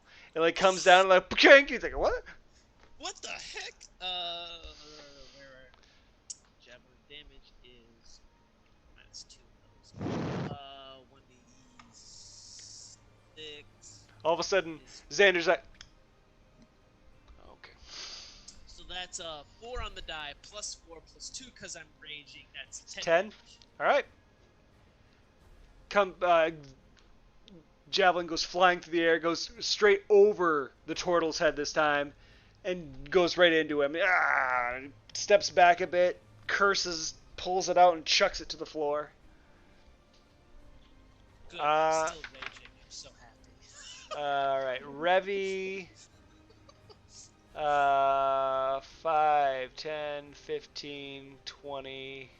Oh, wait, 15, 20. That's your regular, because Monk. Step of the Wind. It gets her, like, right there.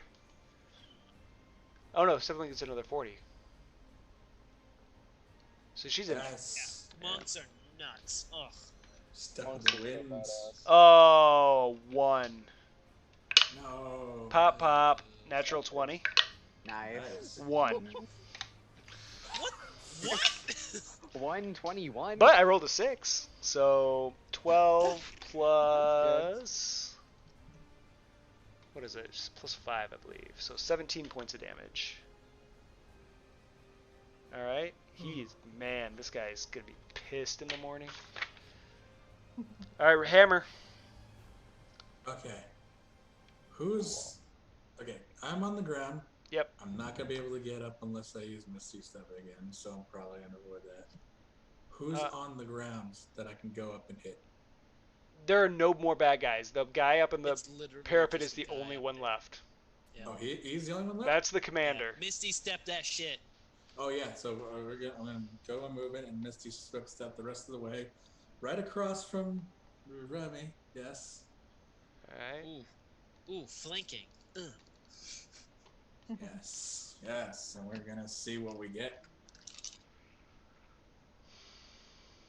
Give me a 20, no. That's a 14, which is good, so 14 plus 6 is a dirty 21. 20. Just wait, that hits. It hits. And then a 13 plus 6 is 19. That So, hits yeah, also. Yeah, they both hit. Okay, so let's try the first one with a smite. Oof. Mm. Oof. Will I get the kill? Oof. Probably not. So now I'm using the direct die of 3d8. Hey, you know what we didn't get is anybody died. So Everybody's up, Yeah. yeah. Surprisingly. everybody's up. Like, I got a feeling this was a decoy, to be honest, though. this is a what? Get rid of any A Okay, decoy to good, distract us good, from the real good. infiltration. And 16, 26. Just smile at the camera. Handle your 31. face, man. I just want to 31 on the first strike. 31? Yeah, 31 on the third strike. Oh! Oof. I'm gonna steal a Matt Mercer line. How do you want to do this? The hammer's gonna just appear behind him, and instead it's like you are the wicked. You must be purged by the wrath of Helm's hands, and just decapitate him. before your sword swings through, he just kind of chuckles and says, "Look around," and then you slice through, and his head just boom, boom, boom. And for the moment, everything seems peaceful. Oh, come on. Scared face.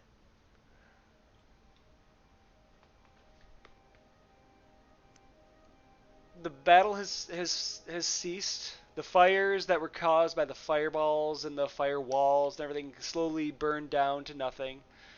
The beacon is lit, and it's warned people that there's trouble coming. There's a problem. Something is wrong. War is coming.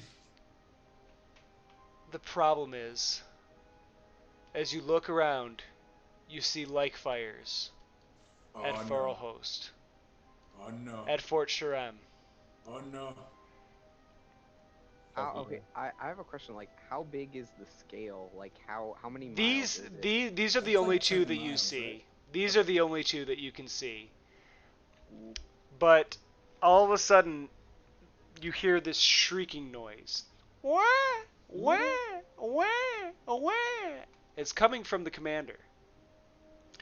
And he reaches down into his pouch and he pulls out this small, what almost looks like a compact. It's a small disc that opens up, and as he opens it, there are 9 little gems set into it. Oh no. And what you notice is if you come over and look at it, you'll see that the gem where it's almost in a map-like pattern. And where you see the gem where WyrmRoost is a light. As is Foralhost. As is Fort Sharem. As is Fort Hillstead, the High Seat, Fort Greyfoot. Oh no. Oh no. God damn it, Randall! Are these the beacons how from many all of repelled them? We repelled them, but how many other forts actually repelled them? Yeah. How many you did repel? You did repel the forces that came to attack this wall. Oh, we don't know. So I'm The assuming. beacon only says that there's a problem. It doesn't say what the state of the fort is. Oh no. What you don't know is how the other forts fared against any type of possible incursions. You also don't know how many other emissaries came through today. Ooh. Oh, that's even worse. Oh, And that's where we're gonna stop! No! No! When's the next one? Randall! Please don't. Sending, and then I could send a message. And we could Randall, figure this is stuff so out. good. Randall. That's the end of the game for tonight. Oh. Oh my god. Did everybody have fun? Yeah. Yes. Yeah. Full on war. Good. It's full on Flawless war. victory. You guys know, I was like, holy smokes with some of the die rolls. Ridiculous. You guys, like, I literally had, like, 40-some people coming at the fort. Not even a single person got up the ladders. It was hard. They Man. did manage to take down the front of the fortress. The front of the fortress is collapsed. yes. They can get, so now anyone can climb up and get inside and get through. We can just do a mending every 6 seconds. It's fine. It's fine. Hammer will just stay in the gate and kill people. It's right Yeah. on the roost. Oh yeah, Hammer and Xander got this. We'll just stand outside and be like, guys, just fix the wall. It's fine. Hammer Yeah. doesn't technically need to sleep. He's always there. always do that. All right, real Hammer quick. could just throw a rock at Xander while he's sleeping. I'm going to say to everybody watching at home, it looks like we had some frame issues, and I'm sorry if that was the case. I really apologize. I'm looking over there finally now, and it says I've dropped frames like 1,000,000 times tonight. So I apologize if it's slowed down at all. I really don't We like didn't that. have like a full-on layout. Like, Yeah. You know, We'll get there. People have been running longer. Yeah, no, How we'll many get there. groups do we have so far? So we know when we get to come back. Well, the idea with this whole streaming thing is that I'm going to go through each of the groups. Everyone's going to have a one-shot, and then potentially going forward, you guys aren't necessarily going to be in the same group again. You're going to come in and play with other people. Yeah. I might have so some people that are coming in the next group, you might eventually play with them. You may have met up with some of the soldiers from Foralhost, or maybe one of them is just some people from inside the kingdom that aren't necessarily soldiers. We don't know. Yeah. Potentially, what I'd like to do is I'd like to do that and have other groups come in and play. But I also want to have one group that'll be all Wormwood staff, which will be a lot of fun. So I want to do that as well. So But I do have here's a another question. question. Do we gain a level? Yeah, that was my question. Do we gain That was a levels lot as of well? experience. That was a lot of there's a experience. lot of experience. I would probably say everyone but Drogon like Dragada level, yeah. I knew it. Good. Rude. No, that was a pretty epic encounter. That was a massive undertaking. So I would absolutely say yes. That would be a level game. But yeah, so I'm gonna say this to all the Wormwood people that are hanging out and chilling and stuck with us the whole time and hung out. Hey, thanks so much. I hope you guys enjoyed it. I hope you had a lot of fun. This was a ton of fun for me to do, and I can't wait to do it again with the next group. Like I said, this is just me getting up to the front line to actually do something. You chose to be in the North Gate. I gave you the option. I'm really looking forward to doing this again with the next group and then keep going in it. This has been a lot of fun for me. The Wormwood community, you guys are all amazing. This is a ton of fun. So I'm so glad you guys all reached out and talked to me. Bennett, I'm so glad you were willing to get down and play. Hey, man, this is you've notched off 2 firsts for me, right? You and I hung out and we drew and just chilled streaming for the first time for me.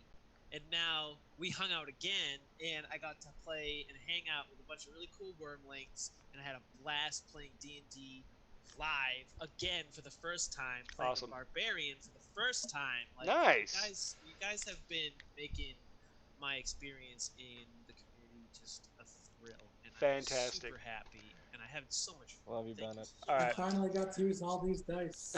I'm gonna hold up, guys, real quick. Everyone out in the chat and on Twitch, thanks for hanging out. I really appreciate you. I love you guys. Hey, tomorrow afternoon, Geeks Like Us Twitch channel, G33KS, like us. Check it out tomorrow. I'm gonna be on at 2:30 in the afternoon with Dr. Chelsea Hughes. I'm gonna be drawing. A duel between. We're gonna be talking about Harry Potter. Dr. Chelsea Hughes works for Riot Games. So I'm going to be doing a duel between Hermione and Viper from Valorant. So that's going to be fun. So come and hang out with me there. I'm so thrilled that we get to do this. Everyone out there in Twitch land, thank you so much. We'll see you guys soon. Have a great night.